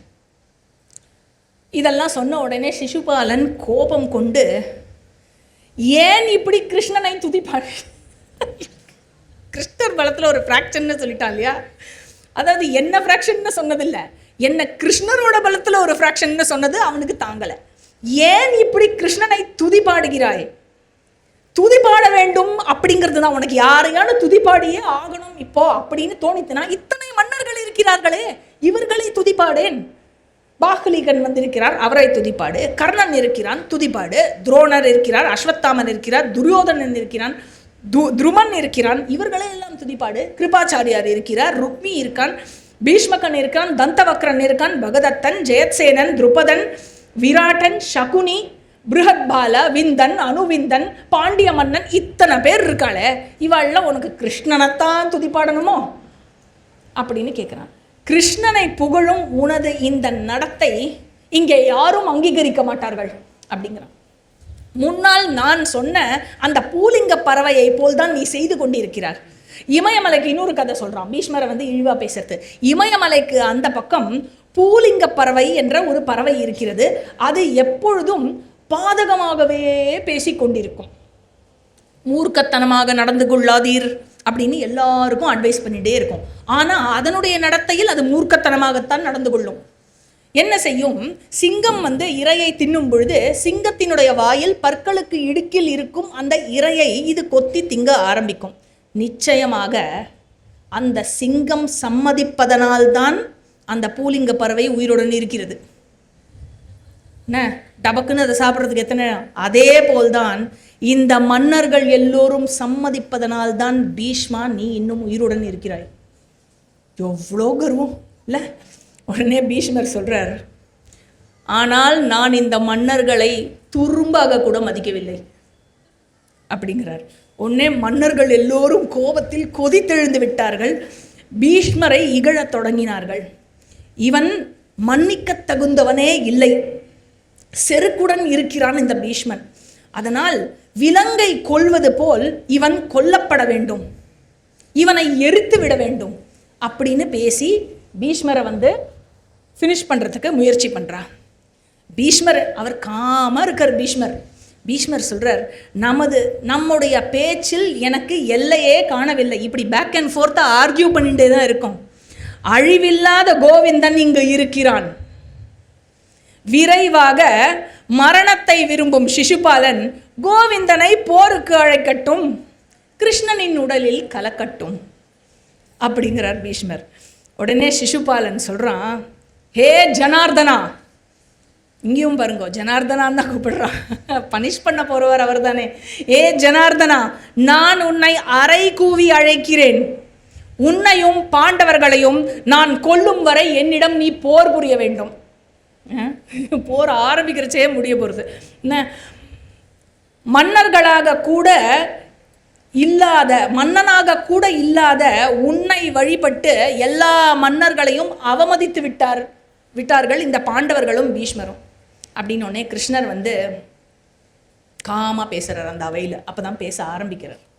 சிசுபாலன் நிறுத்தினோடனே, தீய எண்ணம் கொண்ட இந்த சாத்வத குல மகன், இவனேதான் சாத்வத குலம் இந்த விஷ்ணு யாதவ குலம், இவனேதான் இந்த சாத்வத குலத்திற்கு எதிரியுமாக இருக்கிறான் இந்த சிசுபாலன்.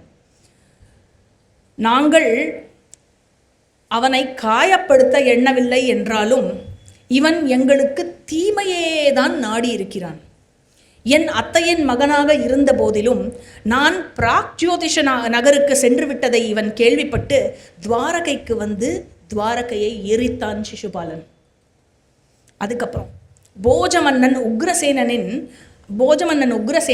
ரைவதக மலைக்கு சென்றிருந்த பொழுது அவரது பணியாட்களை தாக்கி அவர்களை கைது செய்து அவனுடைய நகரத்துக்கு கூட்டி சென்று விட்டான் இந்த சிசுபாலன். என் தந்தை செய்த அஸ்வமேத யாகத்தில் அந்த யாகத்தை தடை செய்வதற்காகவே அந்த குதிரையை களவாடினான் இந்த சிசுபாலன். அந்த குதிரையை யார் எதிர்க்கிறாளோ போர் பண்ணணும். ஆக்சுவலாக இதெல்லாமே சிசுபாலன் மேலே கிருஷ்ணர் போர் தொடுக்க வேண்டியிருந்த ஒவ்வொரு இது. ஆனால் மன்னிச்சேன்னு கவுண்ட் பண்ணார். அக்ரூரரின் மனைவி, அக்ரூரரும் யாதவ குலம், அக்ரூரனின் மனைவியை தீய நோக்கம் கொண்டு அவள் விருப்பமின்றி அபகரித்து சென்றான். கரூஷனுக்காக நிச்சயிக்கப்பட்டிருந்த விஷால நாட்டு இளவரசி பத்ரையையும் அவளுடைய விருப்பம் இல்லாமல் அபகரித்தான். தீய எண்ணம் கொண்டு அபகரித்தான். எல்லா துறையிலும் எல்லா துயரையும் நான் என்னுடைய அத்தைக்காகவே பொறுத்து கொண்டேன். இவன் செய்த எல்லாவற்றையும் என்னுடைய அத்தைக்காக நான் பொறுத்து கொண்டேன்.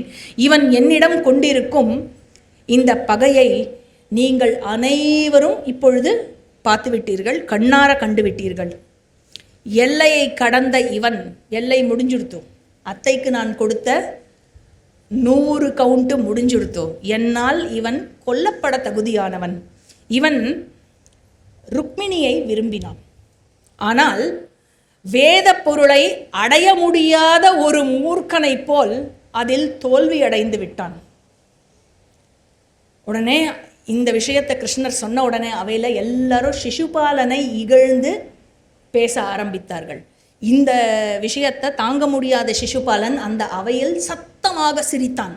சிரித்துவிட்டு கிருஷ்ணனை பார்த்து சொல்கிறான், கிருஷ்ணா, உன்னுடைய மனைவி மீது நான் ஆசை கொண்டேன் என்று எல்லோரும் முன்னாலும் சொல்கிறாயே, வெக்கமா இல்லை உனக்கு? உன்னால் என்னை என்ன செய்ய முடியும் அப்படின்னு கேட்குறான். பேசிக்கொண்டிருக்கும் பொழுதே கிருஷ்ணன் அசுரர்களினுடைய செருக்கை அடக்கும் சக்கராயுதத்தை மனதில் ஸ்மரித்தார். சக்கரம் கையில் வந்தது. சத்தமாக கிருஷ்ணர் கூறினார், என்னால் இவன் மன்னிக்கப்பட்டதினுடைய காரணத்தை கேட்பீராக. அத்தை வரமாக கேட்டால் நானும் அளித்தேன். எண்ணிக்கை நிறைவடைந்து விட்டது. சக்கரத்தால் வீசினார்.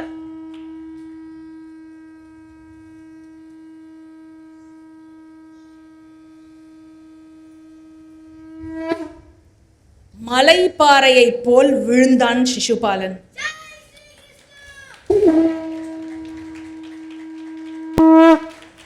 சிசுபாலனினுடைய சரீரத்திலிருந்து சிசுபாலனினுடைய சக்தியானது கிளம்பி கிருஷ்ணருடன் கலந்ததை அந்த அவையில் இருக்கும் மன்னர்கள் அனைவரும் ஆச்சரியத்துடன் கண்டார்கள். மேகமே இல்லாத பொழுது இடி மின்னலுடன் மழை பொழிய ஆரம்பித்தது. எல்லா மன்னர்களும் ஒரே எமோஷன், எல்லாருக்கும் மிக்ஸ்ட் இமோஷன். கிருஷ்ணரை ஆதரித்தவர்களுக்கு கிருஷ்ணர் மேலே ஒரே சந்தோஷம், அவ்வளவு பக்தி, அவ்வளவு ஆனந்தம். எல்லோரும் கிருஷ்ணரை பாராட்ட ஆரம்பித்தார்கள், ஜெய் ஜெய்காரம் கூடினார்கள். தனியாக பேசினா கிருஷ்ணர்கிட்ட. எல்லாரும் இது ஒரு பக்கம் இருக்க, இன்னொரு பக்கம் பயந்து போன மன்னர்கள் இருந்தார்கள். பார்க்க முடியாமல் அப்படியே இப்படி கட்டவரெல்லாம் இப்படி நசுக்கிண்டு இப்படியெல்லாம் பண்ணிட்டு இருந்தாலாம். சில பேர் கோபத்தோடு இருந்து கோபத்தை அடக்கி கொண்டு இருந்தார்களாம். இந்த மாதிரி மிக்ஸ்டு எமோஷன்ஸ் இருந்தது அங்கே அப்படிங்கிற. ஸோ என்ன ஆயிடுத்து, யுதிஷ்டிரர் சிசுபாலனின் இறுதி சடங்கை அவர் நடத்துவதற்கு எல்லா ஏற்பாடுகளும், பையனும் இருக்கானே, என் பையனோட தானே வந்தார். சிசுபாலனுடைய இறுதி சடங்கை அந்த மகனை வைத்து அவர் முடிக்கிறதுக்கு எல்லா ஏற்பாடுகளையும் செய்தார். அதுக்கப்புறம் மகனை அரசனாக, சிசுபாலனின் மகனை அரசனாக ராஜ்யாபிஷேகமும் செய்து வைத்தார். யுதிஷ்டிரனுடைய ராஜசூயம் நிறைவை ஏற்படுத்துவதாக ரொம்ப ரொம்ப அழகாக அமைந்தது அப்படிங்கிறார் வைஷம்பாயனர். இடையூறுகள் அனைத்தும் நீங்கி அபரிமிதமான செல்வத்துடன் கேசவனால் கவனிக்கப்பட்டு நிறைவடைந்தது ராஜசூயம். கிருஷ்ணன் அவருடைய வில்லான சார்ங்கம், சக்கரம், அவருடைய கட்கம், அதுக்கப்புறம் கதாயுதம் எல்லாவற்றையும் கொண்டு அந்த யஜ்ஞத்தை காத்து வந்தார். சங்க பிருன்னந்த கீச்சக்ரி ஷார்ங்கதன்வா கதாயுத ரதாங்க பாணி ரக்ஷோபிய சர்வ பிரஹரணாயுத ஓம் நம இதி. அத்தனை ஆயுதத்தையும் ஏந்தி நின்றாராம் கிருஷ்ணர் அந்த யஜ்ஞத்தை சம்பன்னமாக்குவதற்காக. எல்லா யஜ்ஞம் முடிஞ்சது. எல்லா ராஜாக்களும் யுதிஷ்டிரர்கிட்ட நீங்கள் வெற்றி அடைந்து விட்டீர்கள் அப்படின்னு, உங்கள் குலம் இப்பொழுது உங்களால் தழைத்தோங்கியது அப்படின்னு சொல்லி எல்லோரும் வாழ்த்தினார்களாம். வாயார வாழ்த்திவிட்டு அனைவரும் விடை பெற்று அவரவர் ஊருக்கு சென்றார்கள். கிருஷ்ணனும் விடை பெற்று சென்றார். அப்பொழுது யுதிஷ்டிரர் கிருஷ்ணர்கிட்ட சொல்கிறார், ஹே கிருஷ்ணா, ஹே கோவிந்தா, உன் கருணையால் மட்டுமே இந்த வேள்வியை என்னால் நிறைவு செய்ய முடிந்தது அப்படின்னு சொல்லி கிருஷ்ணரை அந்த நன்றியை தெரிவித்தார். கிருஷ்ணரும் சென்ற பிறகு துரியோதனனும் சகுனியும் அந்த சபா மண்டபத்தில் தொடர்ந்து வாழ்ந்து வந்தார்கள். இத்துடன் சிசுபால வதப் பருவம் முடிந்தது. 8வது உபபருவம் முடிஞ்சுவிட்டு அடுத்த கிளாஸில் 9, 10வது உபபருவமாகிய தியூத அனுத்யூத பருவங்களை பார்ப்பதற்கு முயற்சி செய்வோம். இன்னைக்கு கிளாஸில் மொத்தம் 425 ஸ்லோகத்தை கவர் பண்ணியிருக்கோம்.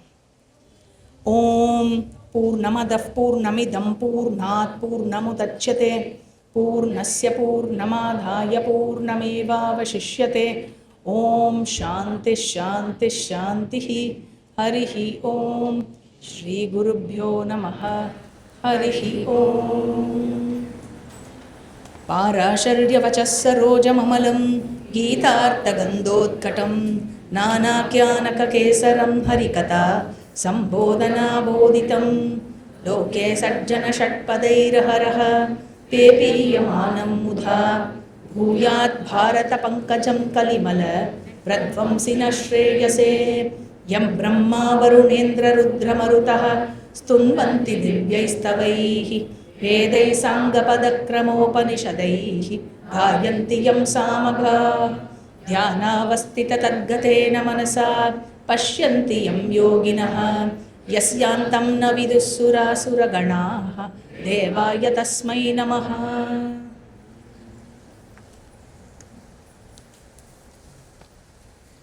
ஹரி ஓம். வால்யூம் 2வது இன்னும் கொஞ்சம் மேலே தள்ளுமா. ஓம். ஹரி ஓம். ஸ்ரீ குருப்யோ நமஹ.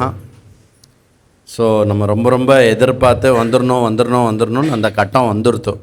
ஸோ இன்றைக்கி உபன்யாசத்தில் நமக்கு இது முடிஞ்சுடுத்து. என்னது? ராஜசூய யஜ்யம் முடிஞ்சுடுத்து. அது ஒரு தடவை கண்ணால் நேரில் பார்க்கணும் இல்லையா? அப்போது இந்த ராஜசூய யஜ்யத்தை மனசில் கொண்டு வந்து, ஸோ ஃபஸ்ட்டு விஷயம் இதில் வைதிகம் இருக்கக்கூடிய விஷயம், 2வது தெய்வத்தினுடைய அனுகிரகம், 3வது தர்மம், 4வது ராஷ்டிரம், 5வது நம்மளுடைய பிரஜைகள். இது எல்லாத்துக்கும் பலமூட்டக்கூடியதாக இருக்கக்கூடியது இந்த ராஜசூய யஜ்யம். ஸோ அதனால தான் இதனுடைய தீமை என்ன வச்சுருக்கோம் அப்படின்னா, ராஷ்டிரம் தாரயதாம் துருவம் அப்படின்னு.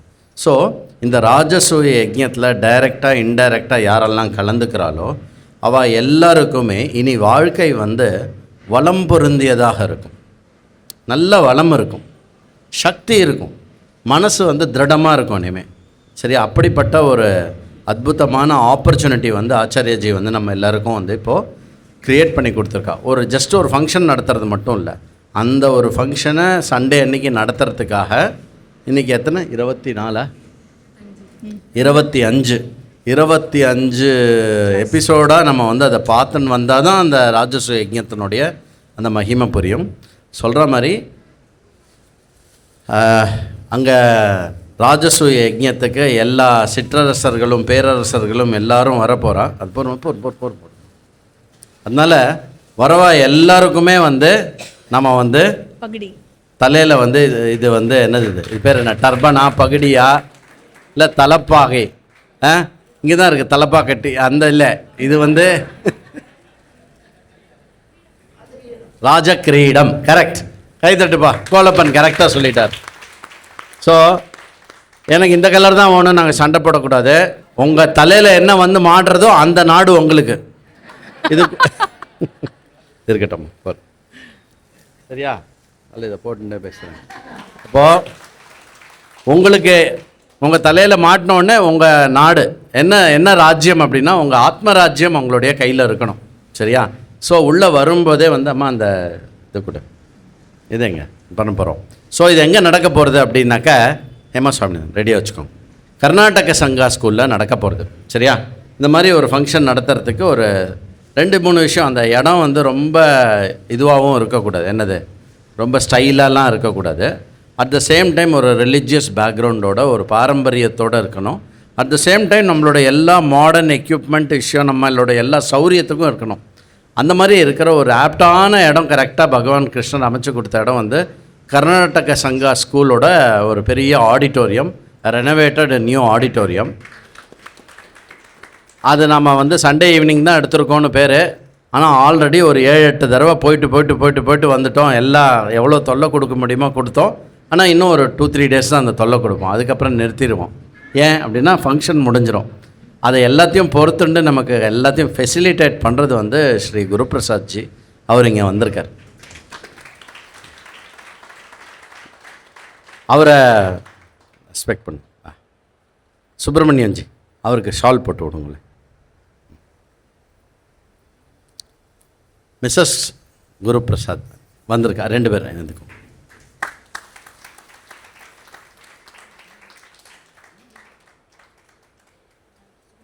ஸோ குருபிரசாத்ஜி கிட்ட ரெக்வெஸ்ட் வந்து நல்லபடியாக நடத்தி கொடுங்க. யூ ஷுட் பி இந்த ஃபஸ்ட்டு ரோ, ஃப்ரண்ட் ரோவில் இருந்து நீங்கள் இது பண்ணணும். ஓகே உட்காந்து. ஸோ ராஜசூய யஜ்ஞத்தில் உள்ள நம்ம இப்போ எப்படி இருக்க போகிறதுன்னு சொல்கிறேன். எதுக்கு சொல்கிறேன் அப்படின்னாக்க, வரலாமா வேண்டாமான்னு நீங்கள் நினைக்க மாட்டேன். ஆன்லைனில் பார்க்குறவாளுக்கு ஒரு சந்தேகம் இருக்கும் இல்லையா, வரலாமா வேண்டாமான்னு. போனா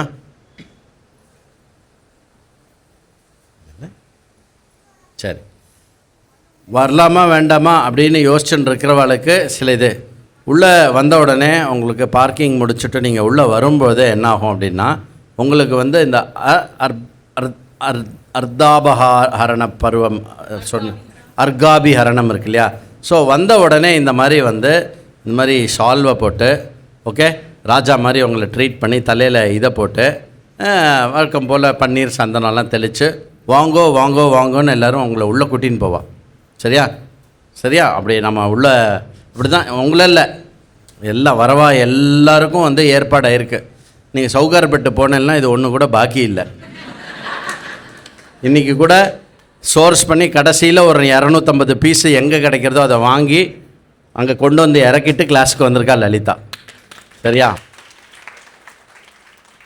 அப்புறம் வந்து இது வந்துட்டு உள்ளே வந்த உடனே உங்களை வந்து கூட்டின்னு போய் உங்களுடைய இருக்கையில் உங்களுக்குன்னு ஒரு சிம்மாசனம் இருக்கும், அங்கே கூட்டின்னு போய் உட்காருவா. இல்லை நான் அங்கே தான் உட்காருவேன்ல. இல்லை, கொஞ்சம் நீங்கள் பார்த்து அந்த சீட்டிங் அரேஞ்ச் பண்ணுறவாளுக்கு சௌரியமாக நீங்கள் வந்து போய் உக்காந்துட்டேல் அப்படின்னாக்கா, அப்படியே உக்காந்துட்டே இருக்கும்போது என்ன ஆகும்னா, ராஜாதி ராஜ கம்பீர ராஜ மார்த்தாண்ட ராஜ குலோத்துங்க யுதிஷ்டிர பெருமக்கள் வருவார். ஆனால் யுதிஷ்டிரர் வரத்துக்கு முன்னாடி என்ன வரும் அப்படின்னா, நாதஸ்வரம், தவில், இதெல்லாம் வந்து மங்களவாத்தியம் வரும். மங்களவாத்தியம் பின்னாடியே வந்து வேதகோஷம் வரும். வேதகோஷம் பின்னாடி கிரந்தம் வரும். கிரந்தத்துக்கு பின்னாடி வந்து ராமரும் கிருஷ்ணரும், நம்ம நாட்டினுடைய 2 கண்கள் அவா வருவா. ராமர் கிருஷ்ணருக்கு பின்னாடி வந்து நாட்டினுடைய அரசராக இருக்கக்கூடிய அதற்கான இதுவாக இருக்கக்கூடிய செங்கோல் எடுத்துன்னு வருவோம். யுதிஷ்டிரர் பதிலாக அன்றைக்கி செங்கோல் உள்ளே வரும். செங்கோலோட கூட வந்து வில்லு அம்பு கூடி நம்மளுடைய முக்கிய அதிதிகள் எல்லாருமே உள்ளே வருவா. நேர மேடைக்கு போய் இது பண்ணுவா. அப்போது வந்து ரிக்வேத பாராயணமானது நடக்கும். முதல்ல பிராமணர்கள் ரிக்வேத பாராயணம் ஆரம்பித்து விளக்கேற்றி இன்வொகேஷன் சாங்கை பாடி முடித்ததுக்கப்புறம் இந்த குழந்தைகள்லேருந்து தான் ஆரம்பிக்கணும். நம்ம இனிமேல் சொசைட்டியில் வந்து பிள்ளையார் சொல்லி குழந்தைகள், அதனால் குழந்தைகள் வந்து குழந்தைகள் அளவில் தர்மம் எவ்வளோ முக்கியம் அப்படிங்கிறதுக்கு ஒரு 5 நிமிஷம் தர்மத்தை உணர்த்துற மாதிரி குழந்தைகள் வந்து விஷயத்த சொல்லுவாள்.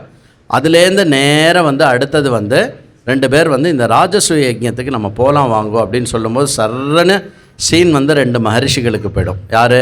வைஷம்பாயனரும் நாரதரும் வந்து பூலோகத்தில் நடந்துட்டுருக்கிற அந்த கர்நாடக சங்கா ஸ்கூலில் நடந்துட்டுருக்கிற ராஜசூய யஜ்ஞத்தை பற்றி ஒரு சம்வாதத்தை ஆரம்பிப்பா. அந்த சம்வாதத்துக்கு இடையில் இருக்கக்கூடிய விஷயமாக அக்ரபூஜா நடக்கும்போது யஜுர்வேத யஜன பாராயணம் நடக்கும். அந்த யஜன பாராயணத்தினுடைய அக்ரபூஜாவில் முதல் மரியாதை வந்து பகவான் கிருஷ்ணருக்கு அங்கே செலுத்தப்பட்டு, அடுத்ததாக அங்கே வந்திருக்கக்கூடிய ஏகாதிபதிகளாக இருக்கக்கூடிய அவளுக்கு ரெப்ரசண்ட்டாக இருக்கக்கூடிய உங்கள் எல்லாரோட ரெப்ரசண்ட்டாக சீஃப் கெஸ்ட் எல்லாம் வந்து 2 வார்த்தை பேசுவாள். இடையில திருப்பி வைஷம்பாயனரும் நாரதரும் உங்களுக்கு வந்து அந்த நிகழ்ச்சியை தொகுத்து வழங்கிகிட்டே இருப்பாள். திருப்பி வந்து சீஃப் கெஸ்ட்டு பேசுவாள், தொகுத்து வழங்குவாள். அப்படி நடக்கும்போது அந்த யஜ்ஞ சம்பன்னம் ஆகும்போது எல்லாருக்கும் வந்து தானமானது கொடுக்கப்படும். என்ன தானம் கொடுக்கப்படும் அப்படின்னா, உங்கள் கையில் ஒரு என்ன மாதிரினா பொக்கிஷம் இல்லையா, அந்த ஒரு பொக்கிஷமானது உங்கள் கையில் வந்து சேரும். அதில் என்ன இருக்கும் அப்படின்னாக்க இந்த ராஜசூய யஜ்ஞத்தினுடைய ஒரு சின்னம். அதை வந்து நீங்கள் ஃப்ரிட்ஜில் மேக்னெட் மாதிரி ஒட்டிக்கலாம், வருது இல்லைம்மா அதெல்லாம், அது கொடுக்கப்படும். அதுக்கப்புறம் வந்து உங்களுக்கு வஸ்திரம் கொடுக்கப்படும். பெண்களுக்கெல்லாம் வேஷ்டி, ஆண்களுக்கெல்லாம் அப்படி இல்லை. அப்போ தான் வீட்டுக்கு போய் இங்கே பாரு உனக்காக நான் வாங்கிட்டு வந்திருக்கேன்னு அப்படி அதுக்காக இல்லை. ஆண்களுக்கெல்லாம் வேஷ்டி, பெண்களுக்கெல்லாம் புடவை, தொடச்சிக்க துண்டு. சரியா? லேடிஸ்க்கு வந்து அதான் அந்த பிட்டு அது இருக்கும். அதுக்கப்புறம் வந்து லேடிஸோடைய இதில் வந்து ஒரு சின்ன பேக்கெட்டில் வந்து மஞ்சள், குங்குமம், அந்த விஷயங்கள். மீனாட்சி அம்மனுடைய குங்குமம், மதுரை மீனாட்சி அம்மனுடைய குங்குமமும் அதில் வந்து போடப்பட்டிருக்கு. ரொம்ப ஏனோ தானோலாம் இல்லை, கைத்தறியில் சொல்லி ஸ்பெசிஃபிக்காக கிராண்டாக ஒரு புடவையும் வந்து அந்த மாதிரி பண்ணப்பட்டிருக்கு. சரியா? யதா சக்தி யதா பக்தி எல்லாத்தையும் கிராண்டாக பண்ணியிருக்கு. வேஷ்டியும் வந்து ஹேண்ட்லூமில் பண்ணி நல்ல வேஷ்டியாக கொடுத்து, அதாவது சம்டைம்ஸ் நமக்கு வேஷ்டி வாங்கினோடனே இதை எடுத்து யாருக்காவது கொடுக்கணும்னு எடுத்து வைப்போம் இல்லையா? எல்லாருக்கும் அந்த அனுபவம் இருக்கும். ஆனால் சில வேஷ்டி வந்து அதை அடுத்த அக்கேஷனில் நான் உடனே கட்டிக்கணும். அந்த மாதிரி தான் புடவையும் வாங்கப்பட்டிருக்கு, அந்த மாதிரி தான் வேஷ்டியும் வாங்கப்பட்டிருக்கு. இந்த தானங்கள் எல்லாம் கொடுத்த பிறகு ஒரு மகா ஆரத்தி நடந்து எல்லாம் முடிஞ்ச உடனே வெளியில் வந்த உடனே சாப்பாடு வந்து எல்லாம் பண்ண போகிறோம் அப்படின்னு சொன்னோடனே ஒரிஜினல் கிருஷ்ணா ஸ்வீட்ஸ் கோயம்புத்தூரோடைய ஓனர் ஸ்ரீ கிருஷ்ணன்னு பேர். அவள் அப்பா பேர் மகாதேவையர், அவர் பேர் கிருஷ்ணன், அவருடைய இன்னொரு பிரதர் பேர் முரளி, அவர் இங்கே இருக்கார். அந்த கிருஷ்ணன் என்ன பண்ணிட்டார் அப்படின்னா, ராஜசூய யஜ்யமா, சரி கேஷ்யூவில் ஒரு ஸ்வீட்டு, பாலில் ஒரு ஸ்வீட்டு, இதில் ஒரு ஸ்வீட்டு, சோம்பப்படி மாதிரி ஒரு ஸ்வீட்டு, அப்படின்னா 5 ஸ்வீட்டு. ஒவ்வொரு இலைக்கு ஒன்று இல்லை, ஒரு இலையிலையும் 5 ஸ்வீட்டு போடுற மாதிரி நான் கொடுத்து அனுப்புகிறேன் அப்படின்னு சொல்லியிருக்கார். சரியா? So we expect the lunch also to be very grand. சரியா? டின்னர் வந்து கிராண்டாக இருக்கும். இந்த டின்னரை சாப்பிட்டுட்டு சரியா மனசு நிறைஞ்சு வயிறு நிறைஞ்சு ஓகே எல்லாம் நிறைஞ்சு, அப்புறம் புண்ணியம் கை நிறைந்து, அப்புறம் புண்ணியமும் வந்து அம்பரா துணியில் நல்லா நிறைச்சி நீங்கள் எல்லாரும் எடுத்துகிட்டு போகணும். இது எல்லாத்தையும் செய்கிறது யார் தெரியுமோ? யார் இது எல்லாத்தையும் செய்கிறா? ஈஸ்வரன் பகவான் கிருஷ்ணர் செய்கிறார். அவருடைய கை கால்களை செய்கிறது யார்? நம்ம எல்லாரும் இங்கே செய்கிறோம். யாரோ ஒருத்தர் செய்கிறா, இந்த ஆச்சாரியை செய்கிறா, அந்த ஆச்சாரியை செய்கிறா அப்படிங்கிறது வந்து நிமித்தம் தான். செய்கிறது வந்து each one of us are there. Because எங்கே பார்ட்டிசிபெண்ட்ஸ் இல்லையோ அங்கே எதுவுமே கிடையாது. சரியா? அப்போது நடத்துறது வந்து நீங்கள் தான். சரியா? பணம் நிறைய பேர் கொடுத்துருக்கேள், உழைப்பு நிறைய பேர். இப்போ இன்றைக்கி நைட்டு வந்து 11:30 மணி மட்டும் மீட்டிங் இருக்குது இதுக்கப்புறம் இந்த ஃபங்க்ஷனுக்காக. அதுக்கப்புறம் வந்து உழைப்பு நிறைய பேர் கொடுத்துருக்கேள். அடுத்த 2-3 நாள் வந்து எல்லாம் 2-3 பேர் ஆஃபீஸ்லாம் லீவ் போட்டா ஃபுல்லாக ஒர்க் பண்ணுறதுக்காக. சரியா? நைட்டோட நைட் எல்லா வேலையும் நடக்க போகிறது. அதனால் வந்து நீங்கள் எல்லாம் நடுவில் யாராவது ரொம்ப வெளியிலேருந்து வந்தவா என்னது இதே அப்படின்னு எதாவது நெகட்டிவாக பேசினான்னு வச்சுக்கோங்களேன், அதுதான் சிசுபாலன்னு புரிஞ்சுக்கணும். சிசுபாலன் மாதிரி சொல்லின்னு இருக்கேன், இருங்கோ கிருஷ்ணரை பாருங்க அப்படின்னு நீங்கள் வந்து மூடை மாற்றி விட்டுடணும். அவள் வந்து என்னது இது கொஞ்சம் ஏதாவது ஏசி கம்மியாக இருக்கோ அப்படின்னு ஏதாவது சொன்னாக்கா, ஏசி கம்மியாக இருக்கா, இந்த மாதிரி பார்க்குறதுக்கு நம்ம எதுவும் எனக்கு ஒரே குளிர்தே அப்படின்னு சொல்லி விட்டுடணும். புரியுறதா? அதனால் வந்து எங்கேயுமே நெகட்டிவிட்டியை வந்து ப்ரமோட் பண்ணாமல் நமக்குள்ளேயே கூட தோணும். ஓகே, அதையும் நம்ம ஓரம் வச்சுட்டு மற்றவாளுடைய நெகட்டிவிட்டியை நம்ம ஹேண்டில் பண்ண ஆரம்பிச்சிட்டோன்னா நாமளும் பாசிட்டிவ் ஆகிடுவோம். சரியா? அந்த மாதிரி நம்ம வந்து ரொம்ப அழகாக இந்த ஃபங்க்ஷனை வந்து நீங்கள் எல்லோரும் கலந்துக்கணும்னு நான் கேட்கல, நீங்கள் எல்லோரும் வந்து இந்த ஃபங்க்ஷனை நடத்தி வைக்கணும்னு கேட்டுக்கிறேன். சரியா? ஸோ உங்களுக்கு இப்போ பொறுப்பு இருக்குது. ஏன்னா நீங்கள்லாம் ரெகுலராக இங்கே வரவா கிளாஸுக்கு. சரியா? ஸோ கிட்டத்தட்ட 650 பேர் நாங்கள் எதிர்பார்க்குறோம். 650 பீப்புள் ரெஜிஸ்டர் பண்ணியிருக்கா வரேன்னு. எல்லோரும் வாங்கோ, மேலேயும் வரலாம். அதாவது நான் எப்போவும் சொல்கிற மாதிரி இங்கே ஒர்க் பண்ணுற முக்கியமான காரியகர்த்தர்கள்லாம் வந்து திணறி போகிற மாதிரி வந்து இந்த ஃபங்க்ஷன் நடக்கணும். அதுதான் ஃபங்க்ஷனுடைய சக்ஸஸ். அது எப்போவுமே நடந்திருக்கு, தொடர்ந்து நடக்கும். அதனால் எல்லோரும் வாங்கோ. யாருக்காவது இன்விடேஷன் அந்த மாதிரி இங்கே எனக்கு இன்னும் நான் அந்த இன்விடேஷனை வந்து வாட்ஸ்அப்பில் கண்ணால் கூட பார்க்கல அப்படின்னு யாராவது இருக்கேலா? மகாபாரதம் குரூப்பில் போட்டுகிட்டே இருக்கோம், வாட்ஸ்அப்பே இல்லையா உங்களுக்கு? அந்த குரூப்பில் வரலையா? இல்லை, சரி. சரி, ஓகே, நிறைய பேருக்கு அனுப்புங்க. இது எல்லாத்துலேயுமே வந்து ஆழ் மனசில் நமக்கு இருக்க வேண்டிய பிரார்த்தனை என்ன அப்படின்னா, ஈஸ்வர அனுகிரகம், தர்மம், அப்புறம் மக்களுடைய செழுமை, இது எல்லாம் சேர்ந்து வாங்கணும். இந்த பார்ட்டியா அந்த பார்ட்டியா, யார் வரணும் யார் வர வேண்டாம், நோ பொலிட்டிக்கல் ஸ்டேட்மெண்ட்ஸ், நத்திங்.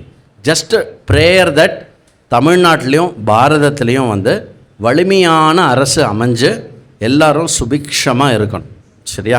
ஏற்கனவே பாரதம் ரொம்ப உயர்ந்த நிலையில் இருக்க இந்த பூலோகத்தில் இன்னுமே வந்து அதை நகர்த்த முடியாத அளவுக்கு நம்ம வந்து பெஸ்ட்டாக போகணும் அப்படின்னு பிரார்த்தனை பண்ணி அதுக்கேற்ற மாதிரி எல்லா மாற்றமும் வரணும் அப்படின்னு நீங்கள் பிரார்த்தனை பண்ணிட்டு இதை பண்ணு. ஒரே ஒரு 1 more minute அவ்வளவுதான். எவ்ரி ஸ்ரீராம நவமி பிரம்ம வித்யா மந்திர் ஸ்கூல் உடைய ஃபவுண்டர் ஆச்சாரியா ரங்காஜி வந்து என்ன பண்ணிட்டு இருக்கார் அப்படின்னாக்க, எவ்ரி ஸ்ரீராம நவமி வந்து இறை காரியத்திற்காகவே தன்னுடைய வாழ்க்கையை அர்ப்பணித்து தன்னலம் இல்லாமல் சேவை புரிந்து வரும் இந்த சொசைட்டியில் இருக்கிற யாரோ ஒரு முக்கியஸ்தரை, அந்த மாதிரி யாரெல்லாம் இருக்காளோ அவர்கள் எல்லோருமே சொசைட்டிக்கு முக்கியஸ்தர்கள் தான். அந்த மாதிரி இருக்கும் ஒரு மகானை ஒவ்வொரு ஸ்ரீராம நவமி அன்னைக்கும் ராமகாரிய கிங்கரஹா அப்படிங்கிற ஒரு அவார்டை வந்து கொடுத்து அவருடைய கான்ட்ரிபியூஷனை பற்றி எல்லாரையும் ஒன்று கூட்டி அந்த அவையில் சொல்லுவார். இதை வந்து பிரம்ம வித்யா மந்திரில் பண்ணிட்டு இருக்கிற ஒரு விஷயம் ஃபார் எவ்ரி ஸ்ரீராம நவமி. இதை வந்து ராஜசூய யஜ்ஞத்தன்னைக்கு இந்த அவார்டு நம்மளுடைய சீஃப் கெஸ்ட்டில் ஒருத்தராக இருக்கிற ஸ்ரீ துரை சங்கர்ஜி, அவர் அகில பாரதிய ஐயப்ப சேவா சங்கத்தில் அதனுடைய ஹெட்டாக இருக்கார். ஸோ என்டையர் பாரதத்தினுடைய ஐயப்ப பக்தர்களுக்கும் சபரிமலா கோவிலுக்கு செல்கிற அந்த விஷயத்தில் சங்கத்தில் இருந்து தன்னுடைய வாழ்க்கையே இதுக்காக அர்ப்பணித்திருக்கிறார், இந்து தர்மத்திற்காக. அப்படிப்பட்ட ஒரு ரொம்ப ரொம்ப பெரிய உத்தமமானவர் அவர். அவருக்கு இந்த ராமகாரிய கிங்கரஹா அப்படிங்கிற விருதை வந்து நம்ம ராஜசூய யஜ்ஞத்தன்னைக்கு ஸ்ரீராம நவமியை ஒட்டி வர அந்த யஜ்ஞத்தன்னைக்கு நம்ம சமர்ப்பிப்போம். நம்ம ஸ்ரீராம நவமியை இன்றைக்கி செலிப்ரேட் பண்ணுறதுனால இந்த அனௌன்ஸ்மெண்ட்டை இன்றைக்கி பண்ணிடலாம் அப்படின்னு சொல்லி அதுதான். So meet you all for Rajasuya Yagnam. ஸ்வீட்டாக முடிக்கிறேன் கடைசியாக. சாதாரண ஸ்வீட்டை விட இன்றைக்கி வந்து சாப்பாடில் வந்து பட்டப்பா கேட்ரிங் தெரியுமா உங்களுக்கு? பட்டப்பா வந்து நான் எல்லாருக்கும் வந்து பால் பாயசம் அனுப்புகிறேன்னு அனுப்பிச்சிருக்கார். ஸோ ஆமாம், அது வந்து ஆச்சாரிய லாவண்யாஜி மூலமாக ஏற்பாடாகி பட்டப்பா வந்து நமக்கு பால் பாயசம் வந்திருக்கு. அப்புறம் ஸ்ரீராம நவமிக்காக வந்து நீர்மோர் பானகம் இருக்குது. அதுக்கப்புறம் ரெகுலர் டின்னருக்கு வந்து ஆலு பரோட்டா அந்த மாதிரி ஒரு இருக்குது. Okay, all good great grand dinner. அதனால் நீங்கள் என்ன பண்ணுங்க, இன்றைக்கி நைட்டுக்கு மட்டும் உங்களுடைய டயட்டெல்லாம் மறந்துட்டோ நன்னா வயிறார ஆனந்தமாக சாப்பிட்டுட்டு போங்க எல்லோரும்.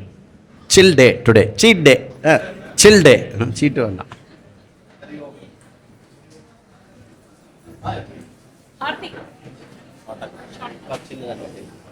ராமச்சந்திராய ஜனக தெரியாது. ராமர் இன்னைக்கு ராமர் மங்கலம் ராமர் மங்கலம் கோசலேந்திராய் தெரியாதா? மங்கலம் கோசலேந்திராய் மங்களம் கோசலேந்திராய மகனீய குணாத்மனே சக்கரவர்த்தி தனோஜாய சார்வபௌமாய மங்களம் ராமாய ரமபத்ராய ராமச்சந்திராய வேதசே ரகுநாதாய நாதாய சீதாய பதே நமः அஞ்சனானந்தனம் வீரம் ஜானகி சோகநாசனம் கபீசமக்ஷஹந்தாரம் வந்தே லங்கா பயங்கரம் உல்லங்க்ய சிந்தோர் சலிலம் சலீலம் யசோகவன்னிம் ஜனகாத்மஜாயாः ஆதாய தேனைவ ததாஹ லங்காம் நமாமி தம் பிராஞ்சலிராஞ்சநேயம் வைதேகி சகிதம் சுரத்ருமத்லே हैमे महामण्टपे मध्ये पुष्पकमासने मणिमये विराजने सुस्थितम् अग्रे वाचेति प्रभञ्जरसुते तत्त्वं मुनिभ्यः परं व्याख्यान्तं भरतापरिवृतं राममजश्यामलं वामे भूमिसुता पुरश्च हनुमान् पत्सा सुमित्रा सुतः शत्रुघ्नो भरतश्च पार्श्वदलयोः वायुवादिकोणेषु च सुग्रीवश्च विभीषणश्च विराट् तारास्तो जाम्बवान् मध्ये नीलसरोजगौरं रामभजे श्यामलं नमोऽस्तु रामाय च लक्ष्मणाय देव्यै च तस्यै जनकात्मजाय नमोऽस्तु रुद्रेयमालिनेभ्यः नमोऽस्तु मर्गणेभ्यः जय जानकीकान्तस्मरणं जय जय राम राम आञ्जनेय स्वामी की जय।